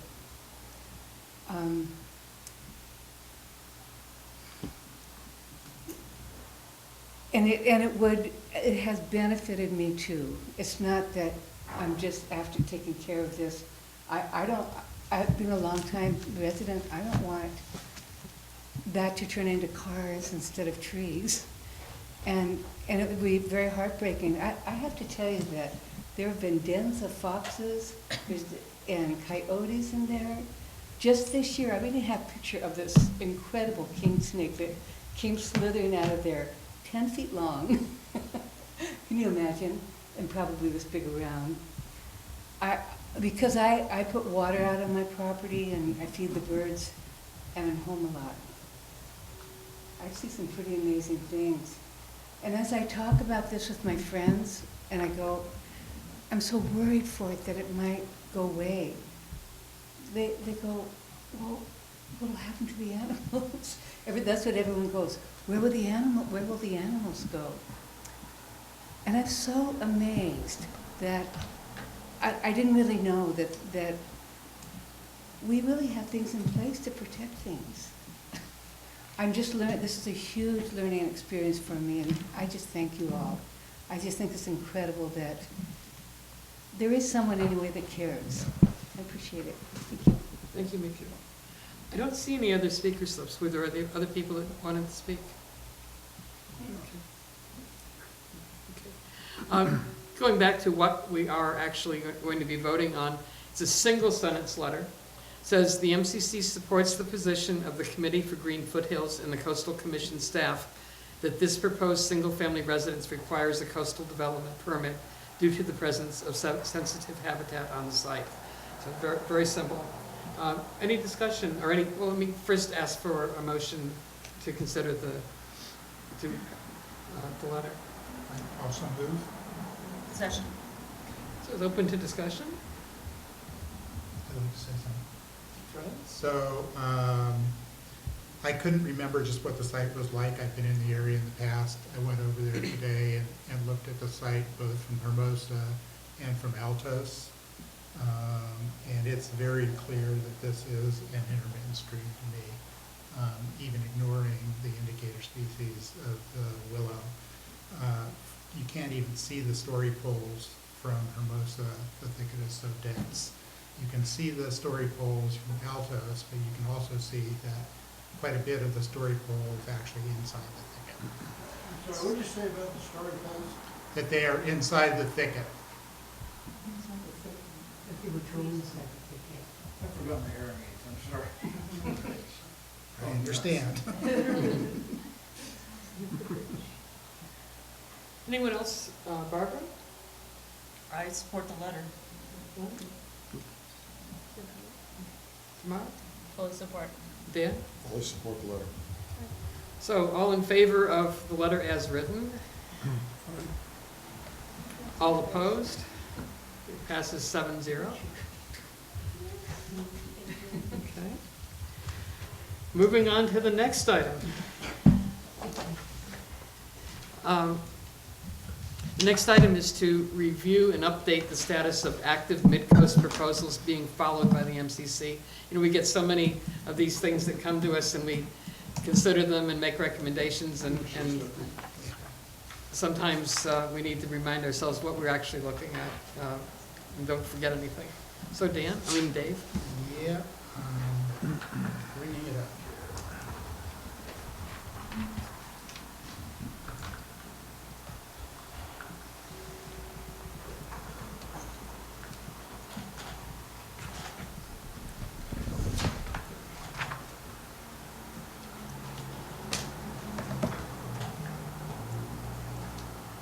All right, so as the first paragraph says, and I'm not going to read through this, I'm going to try and summarize this. This is extremely dense. This is basically an update to our work plan priorities document and all the issues we follow and work on. And it just seemed like a good time. Some of these things, like Graywell Cove, were talked about earlier by Ellie. The tunnel closures and communication were addressed by both Ellie and Mayor Rohrbach. So we probably don't need to spend too much time on that. The coastal trail is the agenda item after this, so I probably won't focus on that too much. This isn't leaving a whole lot, but I will start off by the Highway 1 Moss Beach corridor has been a strong interest for the council now for many years, primarily from a safety perspective. Both pedestrians and bicycles and cars. There have been a number of, fortunately non-fatal, but quite severe accidents in that corridor where people get T-boned or head-on on left turns. I actually nearly got T-boned myself there earlier this week. So we continue to follow up on that. We've been working on a roundabout at the eastbound section of Cypress coming off of Airport Road for quite some time. We actually invested, unusually for us, a considerable sum in hiring our own consultant. The county, with a lot of support from Supervisor Horsley, has been supporting that position, and they added a contract to DKS, who is a traffic design firm, among other things, to look at the possibility of a roundabout at that intersection. We're still waiting to hear the final version of that report. There have been some concerns, but no major ones. The addition of the Cypress Point project at the north end of Moss Beach also raises the strong possibility of a need for a roundabout either at the northern intersection of Etheldor Carlos and Highway 1 or at California Avenue. And at California Avenue, we also have a very large amount of traffic exiting and entering the highway from California on the west side due to Fitzgerald, sometimes quite a bit of traffic. So that's where that stands. Tunnel closures, as I said, was pretty well addressed, but I'll give some more of the background. When we had multiple accidents closing Highway 1 for hours, and we had the tunnel closure, there was a lot of concern about what would happen in an emergency if one of those closures was in effect. Particularly since with some of them we've also lost communications in the sense that the internet is out, which also means a lot of cell service is out. So that has been the major driver for that, is concerns about safety in an emergency, as well as just normal getting in and off the coast, in and off the coast. Connect the Coast Side is a document leading to an LCP amendment. It is required by the Coastal Commission as a condition of approval of the most recent major LCP, which was finalized in 2013. It got broadened to include parts of Half Moon Bay in '92. It was last substantially active in 2016. We have been hearing every 6 months since then that sometime in the next 6 months we will have a final version, and have yet to see one. The roundabout study I mentioned is being incorporated into that using some of the data from it. A part of that was the major impetus for that was the Coastal Commission wanted to know whether at build-out, that is, every vacant lot that's buildable on the mid-coast was built, what would happen to traffic? And the answer has been quite clear: it would be very bad. And the reason that was being asked for was the very strong possibility that we might limit housing growth because of that. And that is why we still have the 40 units of housing a year limit for the entire mid-coast area. We've yet to actually approach that limit, but with Big Wave now doing residential units, and Cypress Point and the apartment projects, both of them in Moss Beach, it's possible we might actually maximum out for a couple of years. So completing Connect the Coast Side, both for the traffic and for build out and possible lot retirement, is a major interest for a lot of us. Crossings, raised medians, left turn lanes is another similar project to Connect the Coast Side. They're often confused. It's much more a safety-driven project. It had a really big boost in 2009, 10, 11, maybe even 2012, with many public hearings, lots of revisions, and unfortunately, the only project that's going forward out of that right now is the Gray Whale Cove project, which, while important, was not what the residents of the Midcoast wanted. We were concerned about crossings and turns in basically the areas we live. So that unfortunately has all been stalled. There's no current funding for it. It's still on the books. We keep bringing it up, and we will continue to bring it up. Gray Whale Cove has been discussed enough, I think. The parallel trail is another safety issue. It's an attempt to provide a safe way for pedestrians, bicycles, horses, and other non-motorized vehicles to travel the length of the Midcoast and Half Moon Bay without having to be on Highway 1. And that's starting to turn into a reality. Half Moon Bay has funded it almost up to their border. There's a small section just south of Arroyo de Medio that they have not completed, but they have it in their capital plan. Not quite funded yet, but in the capital plan.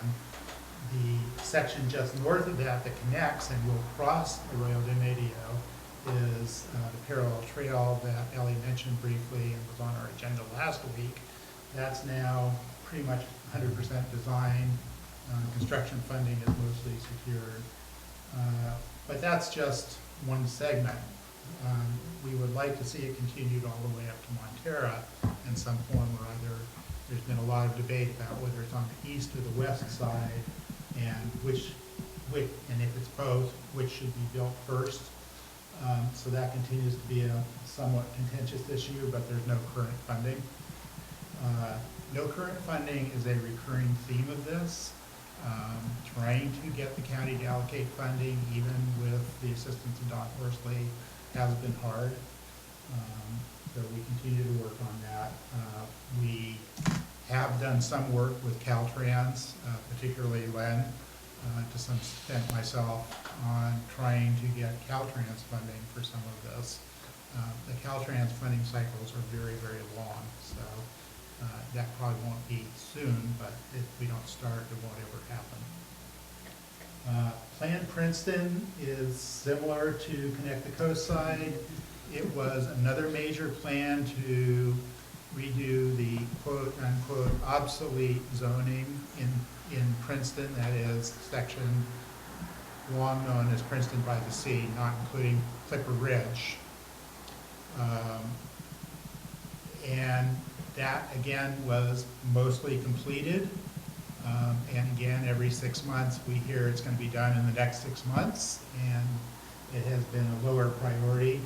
We recently had an update from one of the planners, Summer Burleson, that they are trying to complete it, that they've been working with the Coastal Commission and other agencies on trying to come up with a shoreline plan, both access to the shoreline and protection from shoreline erosion. And those are both good things, but we would all like to see it complete. There's far from community agreement on the results of the almost final draft. It will substantially increase commercial area in Princeton, particularly on both sides of Harvard, with some exceptions that are under the flight path because of the FAA regulations about not allowing large assemblages of people right under the flight path. But that will undoubtedly become contentious when it finally finalizes and comes back to the MCC and the community at large. I don't think I missed any major projects in there. Does anybody on the council think I missed anything major that we've been watching? We watched things like Big Wave. Yes, so, yes, there are planning issues in general, and I had intended to include a bit on here, but I ended up leaving it off simply because it's so long. We've been watching violations. We talked about the propane yard violation. There's a violation of highway access at the Chevron station. There have been tree trimming violations. One of the projects being built in Princeton had quote unquote trimmed the trees to where there was literally no foliage left. And amazing to me, and I'm quite happy to hear, last week they acted and they fined the developer $53,000 for that. Because there's a sliding scale based on the number of trees that you do, and they had done 10 trees. If they don't pay it right away, there's even more things to allow. Exactly. We've also been watching riprap. There's a lot of riprap on the coast that was installed without permits. We've tried to get some of it removed. We've had basically no success with that. We even had trouble getting code enforcement to even issue a violation, but we continue to watch it. And other issues that we're watching, Claire mentioned the sea level climate conference that's happening on July 31st. We've been watching sea level rise issues for at least 6 years now, probably longer. They will certainly have an impact on erosion. Some of us at least would like to see development not permitted in areas that are subject to erosion and sea level encroachment, rise, but that's also not a full consensus of the council yet. And when I list these things and say we think, that's generally a majority of the council. There are some of these issues we have a unanimous opinion on, and others on which we are divided. A lot of these things came from council members. A lot of them came from members of the community. Part of the point of having something like this up and putting it on the website is to remind people that if they have concerns, they can bring them to the MCC, and we can either take them to the county, or if they're outside our jurisdiction or outside the county's jurisdiction, we can help point to other agencies, but we may still be involved even if it's not a county issue. Are there certain things here that you feel like we should consider taking some sort of action on in the near future, or just mostly continue to watch, or what do you think? Well, certainly the tunnel closure, I think we have people actively following that and watching those issues. I think some of us attended the meeting in Half Moon Bay. Some of us have met with Caltrans on other issues and raised some of these issues. There was an article in the Half Moon Bay Review today that Caltrans is indeed going to try and bring in power from Half Moon Bay after all. And they are also trying to acquire funds to buy a generator. So those are good news. Doesn't really matter with the MCC or Half Moon Bay or Senator Hill and the other legislators. The point is that making enough noise sometimes does get things fixed. The crossings issues, I think, if we do not keep it in front of the county, it will never go anywhere. So I have a strong interest in that. I know Len has a strong interest in it. Some of the other people on the council have an interest. Dan in particular is interested in under crossings to provide a safe pedestrian crossing of the highway. So that, I think, is something where we need to continue to put energy. Most of the others, the first one, obviously, the Highway 1 Moss Beach corridor is another one where we need to keep putting energy in. Any discussion or questions? Yeah, I just have a concern with the statement that there were no major concerns about the roundabouts. And I'm I've sorry if been, I said that, I was mistaken. There was major concerns about it. There was by no means a unanimous issue on the council or in the committee. Sorry if I implied otherwise. okay. Yeah, and just for the record, there's never been a real public workshop specific to a discussion about roundabouts. And through the whole, I've been following it for about 9 years now. All the public meetings, there were a lot of concerns with, there's a lot of contention with the roundabouts concept. So I think we should make it a agenda item in the future when we're ready and discuss it in detail. Any other comments? I think basically when you look at the three items, the Moss Beach corridor item, the connect the coast side and the crossings, that they're really all one item in terms of addressing it. The county's creation of connect the coast side has been something that is just an unfathomable boondoggle in the sense that it goes and runs strand out here and looks at this, and it's impossible to pin it down. It also doesn't appear that the Coastal Commission is holding their feet to the fire at all with regard to the initial objective of a transportation management plan. And furthermore, although Dave, the point wasn't just 40 units a year as a limit, it's the build out. And it's the build out basically doesn't care about 40, could be 50 years to get there. But the point is, the framework is constrained to a 2-lane road, and there's just real limits within there that the county really doesn't want to sort of bring to a point. So that, And in particular, the county has finally started talking about, they've had an ordinance on the books since 2006 that they can do voluntary lot retirement, but they have never actually done it. There was talk about reviving that program. We have had some discussion on the council. Some of us would like to see the county allocating funds to literally start buying lots to prevent them from being developed. That is a very uphill battle.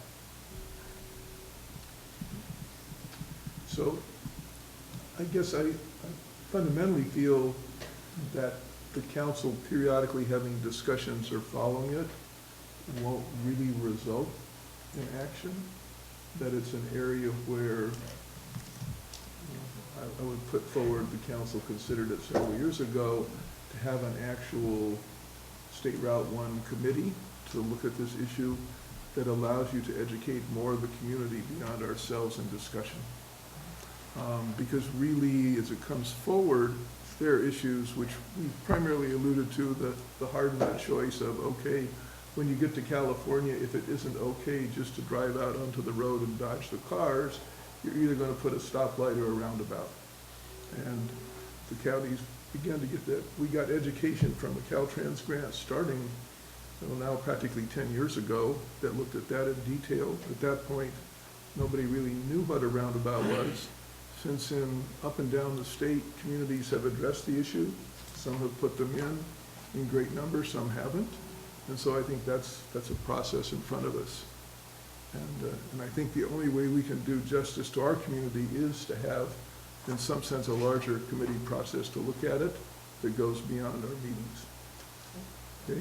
The second point is one I'll cover under my next item, which relates to the coastal trail, and sort of the same thing exists there, but I won't go further into that now. Yeah, these two items do sort of a little bit merge, and at some point we'll move into the next item, but maybe. And despite your question, I forgot I had an entire second page here, and we have already talked about most of the things on this, but I did want to bring up another actual project that worked, thanks to Chris Johnson, a former member, and Barbara. We now have an Adopt a Highway section where the MCC actively works with the community, not just MCC members, to clean the highway quarters in Lost Beach and along the airport. We were out there this past week, and apparently Barbara says that our sign is being made as we speak. Supposedly. Hey, Barbara. And if you're interested in that, contact Barbara. She posted on Nextdoor. We mentioned it in our meeting. And just to make one note, when we were doing the last cleanup on that Moss Beach corridor, we found parts to Mazdas, Lexus, Mercedes, Toyota, and Ford. So, In the grass. All in from the that grass, site. all. The other issue I didn't actually cover, which is a recent, well, it's been a perennial issue, but it's getting activity with Michelle and I think you're involved too, Council of Community Communications. Okay, so anyway, we're starting again as a council to try and improve communications between the council and the community and the other direction. And that's social media, anything else we can think of. So if you're interested in, if you are one of the people who comes to the council or listens to this video and goes, why didn't I hear about that? And you have some idea on how you could have heard about it, let us know. Shall we move into the next item, or does anybody have anything else to follow up on this one? The next item on the regular agenda is a review and update, is update on the California Coastal Trail in the Midcoast, and that's Len's item.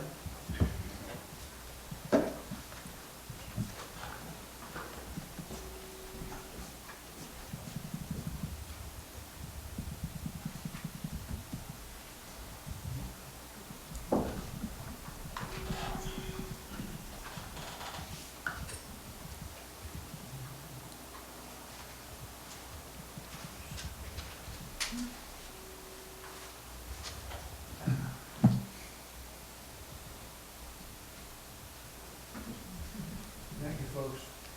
Thank you.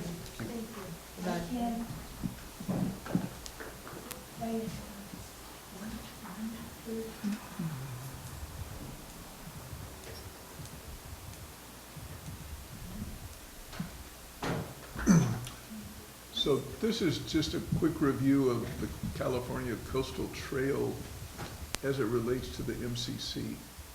And the California Coastal Trail as an actual project and entity was enabled by state legislation and comes under the governance both of the Coastal Commission and the Coastal Conservancy. So it's a long, great issue. I think everyone's aware that the city of Half Moon Bay undertook 30 years ago to build a coastal trail that covers the breadth of the primary city and is paved and well used. Once you get to the Midcoast, starting at the bridge on Murata Road, you then have a very varied section. The goal of the coastal trail is to have a walkable trail within sight of the coast and as close as possible. And so there was a period of considerable interest in it, probably about 10 plus years ago. And indeed, the MCC had a committee for the coastal trail that was actually picked up from a citizen group. And they came to the point of having an actual final report. And so just to look at where things came out there, that's sort of your overview. This is a report of November in 2013. And the main thing that was a point of contention was getting from the harbor area up to the Montera Lighthouse.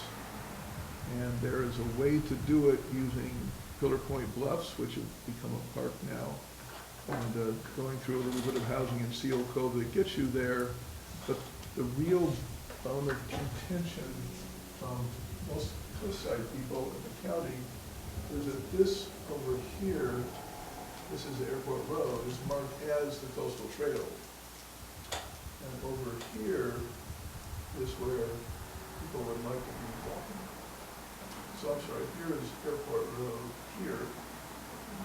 No, you That's were right highway first. road. Is that? You were right the No, first time. Right the first time, there. Here's Airport Road. And here is where people would like to walk. However, the Gene Lauer Trail, which is coming in up here, this doesn't show too well.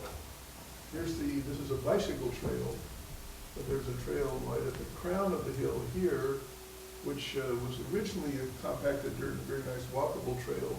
They've since put on fairly large crushed granite and rock, and it's really more of a fire road now. And this trail is run very close to the cliff to where people like to walk if they're trying to get the effect of it. But it's not considered to be part of the coastal trail, and then runs into additional locations. So basically, that came to a point of some final recommendation. The other part is once you get past there, and this was done before the tunnel had opened, it was recognized that there were trails needed to connect all the way up into the Pacifica Headlands, Mooring Point, and down through here, through the Green Valley. And as we found out in the discussion update from the county's acting parks superintendent, they had a strong proposal to do that from the Coastal Conservancy, that is, create the Green Valley Trail, which is a section of trail just south of the tunnel. And that was dropped fairly firmly for the near term. So the committee ended with a new parks director coming on after there had been no director there for some time. That was Marlene Finley, and as we talked about before, she was here for about 2+ to 3 years and was working actively on the trail. But once that was dropped and she left, it's pretty much fallen into a crack. And so I think and furthermore, there's a fairly strong statement in terms of where to go from there. So again, sort of like with the highway, you have to have a process to educate people, both in terms of the trail itself, and locals know where it is and typically how to use the parts that are usable. But issues beyond that require looking at it more systematically and understanding what can be done. And now that you have this double slide trail in place, although interestingly it doesn't have a marker of being a formal part of the California Coastal Trail, although it's always referred to that way, but it has paper extensions in either direction that would let you walk from Montero State Beach all the way up through the tunnel, past the tunnel, and out onto Mooring Point, which there's a lot of trail development. The point there is more long-term, probably just as long-term as the highway, as to what's of interest to do, and does MCC consider that an important mission to take on? And that is, it's not something you can just ask for, and wait for it, but until the new director comes, and I think expressed before the goal that in the fall, and having thought about it since Peggy Jensen outlined who was expected to replace and what the timing was, I don't think it's useful to have the Parks Forum itself, which allows us to bring in the GGNRA, the state parks, and other groups like that, until there's actually a parks director in place. So although I initially was pushing that it would happen in the fall, to me it's really gated by having a new director in place, because that's the person who really is an active agent for us there. But I think prior to that, thinking about whether we want to spend time and effort on it is a useful thing to consider going forward. So that was my update here. And basically, in both cases for the State Route 1 and here, I'm talking about having some type of committee process that educates more of the community. And that, I think, I'm probably not in favor of trying to do two at the same time. And I think the highway itself is of more immediate concern, just to try to figure out what can be done to push for action, as well as see if the county, to a certain extent, through our supervisor, to move off of just sort of waiting and looking at it, because every time we look at another project in Moss Beach, they're all driving, and you even had strong advocate of good growth control saying, well, we like shops and other things in that area, and you can't do it without better planned growth through there. I have a question. Sure. What is the Green Valley Trail supposed to collect, to connect to. The Green Valley Trail lets you park at the parking lot for Grayville Cove and hike to the tunnel. Okay. And it connects to Devil's Slide Park, essentially. To the southern end. Right. Okay, Then thank you. once you get through the tunnel, or the Devil's Slide Trail on the other end, then there's a trail that goes up the hill into what's this is the Point Headlands up there. And that's, it's incredibly aggressive hiking in some parts. Its views are really quite astounding. Or you can have a trail that slides down near the road and gets you into the Pacificus. So there's viable trail options there, but that runs into various things. It's also the case that I continue to feel that it's just weird to have an eyesore around this massively well-engineered tunnel that comes out on a World War II gun emplacement that's a graffiti monument and just, random, looks like trash. And we go to great pains to not let people walk out there, and that's one of the best views of the coast. So it's like, now, there are issues behind it that are known, but basically, it's just like, having the entry to your area from that way, look on that view is like, how could we possibly not be unhappy about it? Can we go back to the slide that shows that area? This one? Close, I think you have a zoom in to No, I didn't have the a. trail at closer to the tunnel. Maybe that might Yeah, be see, it. this was built before the tunnel was finished, so it's talking, here's your converted Highway 1 right here. The Green Valley Trail does this. Is there any way you can zoom in? Or? Yeah, it's not set up to do No, that okay. well. It's hard to see where the trail crosses Highway 1. It crosses There is no Highway. trail, so it doesn't cross. Well, where it's In the intended plan, to. it would cross at the stoplight. The intent was to cross So at you're the stoplight. telling me from the red box with the arrow pointing where the red line is, that looks to me mid-Montera? Yeah, this, Is that right? no, this is Pillar Point Bluff, gets you all the way up to Fitzgerald, and then up here, this is Montera Okay, Beach. so where your finger is now, the trail is on No, the trip is on the west side of the highway. in principle right up to here. Then when you cross into McNee State Park, then there's a trail that winds up along the hillside Yes. that ultimately gets you to Grayville. Right, so there's no stoplight there? There's no The stop? stoplight for crossing, I'm talking about the Green Valley Trail is on the east side of the road. Right, at And the, it crosses to the west side at the south tunnel parking lot area. There's a So single what I'm- pedestrian crossing So- at the south parking lot for Devil's Slide. I'm fully aware of that. That's the one What that- I'm talking that they were about talking about. is the proposed crossing. If the trail is on the west side, Between, you're talking, let's say, between the Montera future. State Beach parking lot yes, and then McNee, that you sort of just have to get across. There's no, The trail isn't Yeah. routed through there, so it's hard so to say when where it, the yeah, but crossing it will will be. someday, Well, hopefully. from a walking standpoint, So you I'm just looking need- ahead and Right. talking about that crossing At the point you get to, and how we can McNee, improve it. well, that would be a fairly simple get across walking. And right where you have a small parking lot and entry into McNee State Park. Fairly simple. That we said? Nothing That we said? It's only simple in the sense that it's a straight line and it's not a heavy traffic area like the others.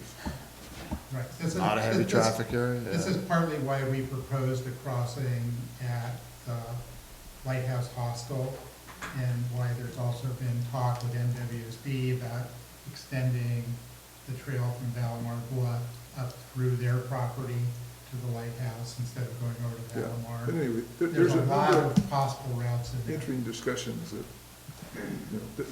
we're not a body in these kind of meetings that can make progress there. You're basically presenting us with some of the issues. Yeah, and basically it's background for why we need some type of committee process. Or turn it over to a citizens group separately and let them come to us. So the California Coastal Trail is both a pedestrian and a biking path, right? It's multi-use, and the term you hear used, and it's sort of shown here, is to consider it more like a braided trail, in which, if you're here, the Gene Lauer Trail, which is the one that runs on the spine here, is set up more as a bicycle. This one along here is where people will want to walk to be there, and while bicycles do use it at some point, it's primarily pedestrian. Yeah, I mean, you'd have to have a mountain bike to do that trail. I run along that trail, and I also bike along Airport Road. And my point is just that, you know, I think in this, we should really consider bicycle use as well. I don't think riding, or I often ride along Airport Road with my 3-year-old daughter on the back of my bike, and it's very unsafe. Cars drive 60 miles an hour down that road. Do you ever bicycle on the Gene Lauer Trail? I haven't, no. I mean, getting up to that trail is a little bit steep on a regular bike. I think a mountain bike would be totally fine, Well, but it's, you know, it's paved, the road up to it is paved, it's just steep, yeah, but it's not. from the south end. From But, the south end of yeah, the parking lot for Pillar Point. yeah, and I normally come from the north end. It So doesn't there- seem very appropriate for Well, that's road why bikes. the view is that it's a braided trail. Yeah. But at its heart, it's probably most trying to serve hikers who want to be right next to the ocean and get that view. Yeah. And you don't have to look further than Murata Surf West. When that trail was first put in as the extension, there was a large hue and cry because it was so far from the coast. They said, we want to know where people are. And the learning here, because we recognize where Graceful Retreat is, you put the paved bicycle trail well inland, Right. so it can be there for a long time and you don't want it to fall in. And meanwhile, as people walk, well, they fall away, and that's why they're there, to see Yeah. that. Yeah, that totally makes sense. Is there anything else we want to do with this agenda item? I think that the question comes, I guess, relative to future agendas as to whether or what kind of discussions we want to have in this area. Well, let's talk about council activity for 1 second, if there Sounds is good. some, and then we can go into Yeah. future agendas. Is there any council activity that people want to report on? We had a holiday in there and everything. We did the Adopt a Highway cleanup on July 2nd. We did the northern part of the northern part of our area. And the next one is going to be on August 3rd. It's a Saturday for everybody's request, so I expect to see a lot of people out there. I'll send an email where we're gonna meet. I'm sorry, what was the date again? August 3rd, it's a Saturday. Anything else? If not, we'll go into Yes. future, yes, I'm sorry. I went to last night I went to the Mid-Penn Peninsula Trails Connection meeting in Los Gatos. And I talked to quite a few people that I think they're proposing 2 over crossings and 1 undercrossing. There's 17. And I This is met. the MROSD Mid-Peninsula Regional Open Space District? Yes. Yeah. Yes. And I met someone interesting down there that learned that her name is Tanya Diamond. She works for Pathways for Wildlife, and they're actually doing a study up here very soon for wildlife crossing. Specifically, they're going to be having cameras set up at the culverts and monitoring the wildlife that's crossing underneath Highway 1 here locally. I invited her to come and present, and so that the community knows what they're going to be doing. So hopefully we can, if time allows for her, and our meeting, that we could have her here. It's a good idea. Can I ask you a point of information?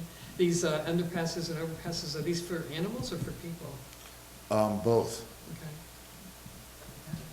Different ones for. Yeah, that's similar to what the Santa Cruz Land Trust is doing at the Rural Curve. They've been working on this for years, and they've now got all the money and the Caltrans design and the approvals, and they will be putting a wildlife crossing underneath Highway 17 at that location. So I think the wildlife part of what Dan is talking about is similar to that. I know the two organizations have been working together. Anything else?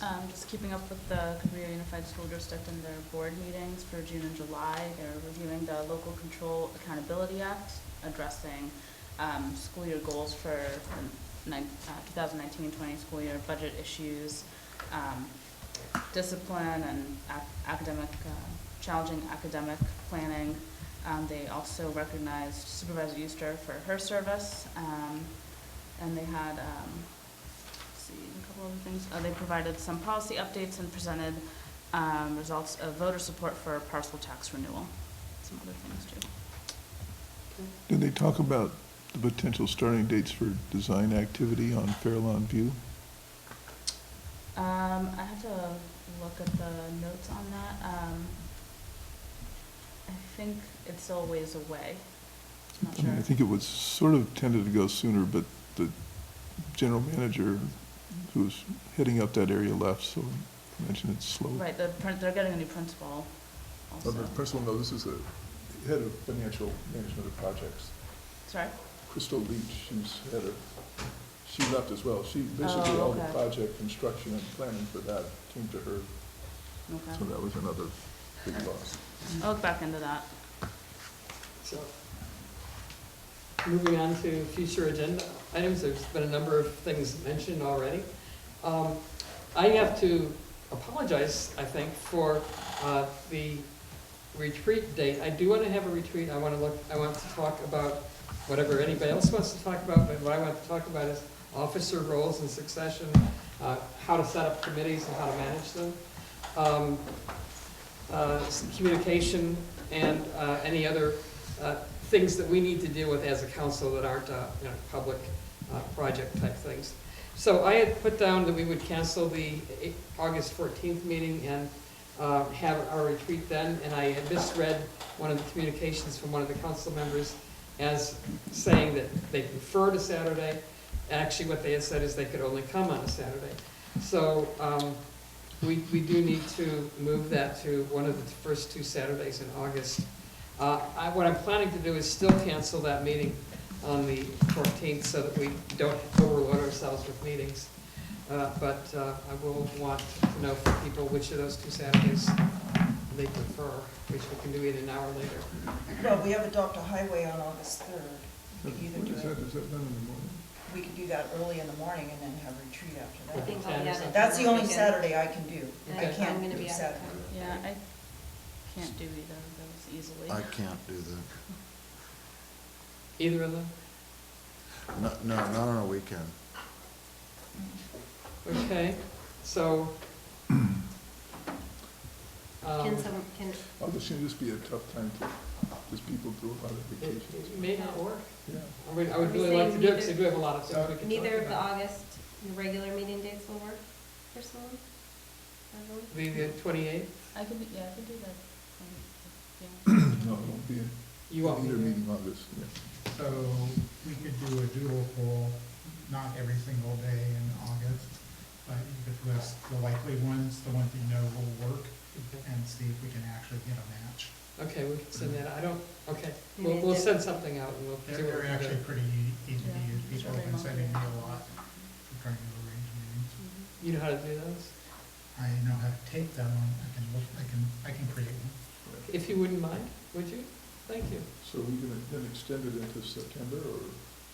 Yeah, the sooner the better, because some of these things would be nice to get them moving before we go into wrapping up the year.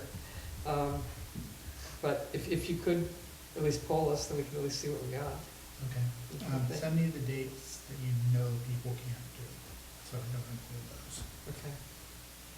Also, go ahead. Yeah, no, I would suggest, to simplify scheduling for everybody, everybody has so much going on, that we just do this in segments. I mean, the priority now, I believe, a couple council members are concerned with how the communications are received and how the whole council can know what and when was received.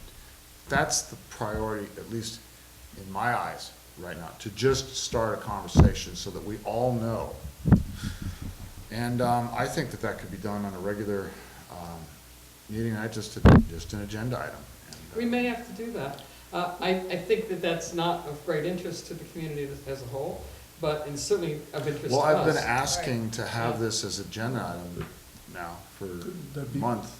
Well, But the point is, we need everybody here, that's the problem. but couldn't that be either an agenda item, or it almost could be framed under future agendas or process issues at the end of our next meeting? Well, but there are people I don't who think, can't be I at don't the think, next meeting. I don't think it's mandatory. I So- do, And there are people that can't be here on the 28th, so that's the problem with those meetings. I do not believe should be mandatory that everybody is attended. It will be videotaped. We will be able to hear the outcome, whoever can't make it. No, it's a discussion issue, it's not an outcome issue. We really need everybody here for the discussion. Well, I disagree.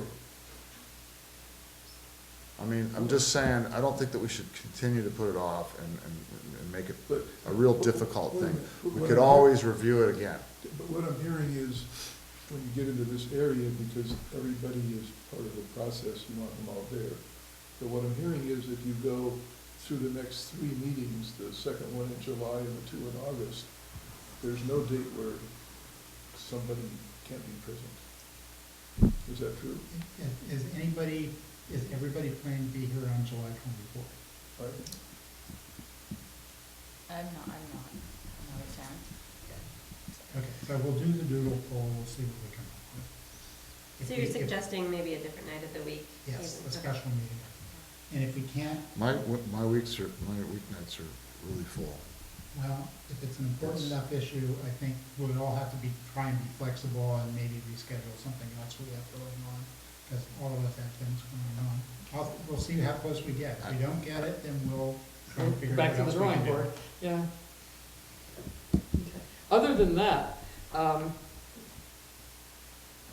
we are looking at possibly putting the Harborview Motel on the agenda. And Dan, thank you for bringing that to our attention.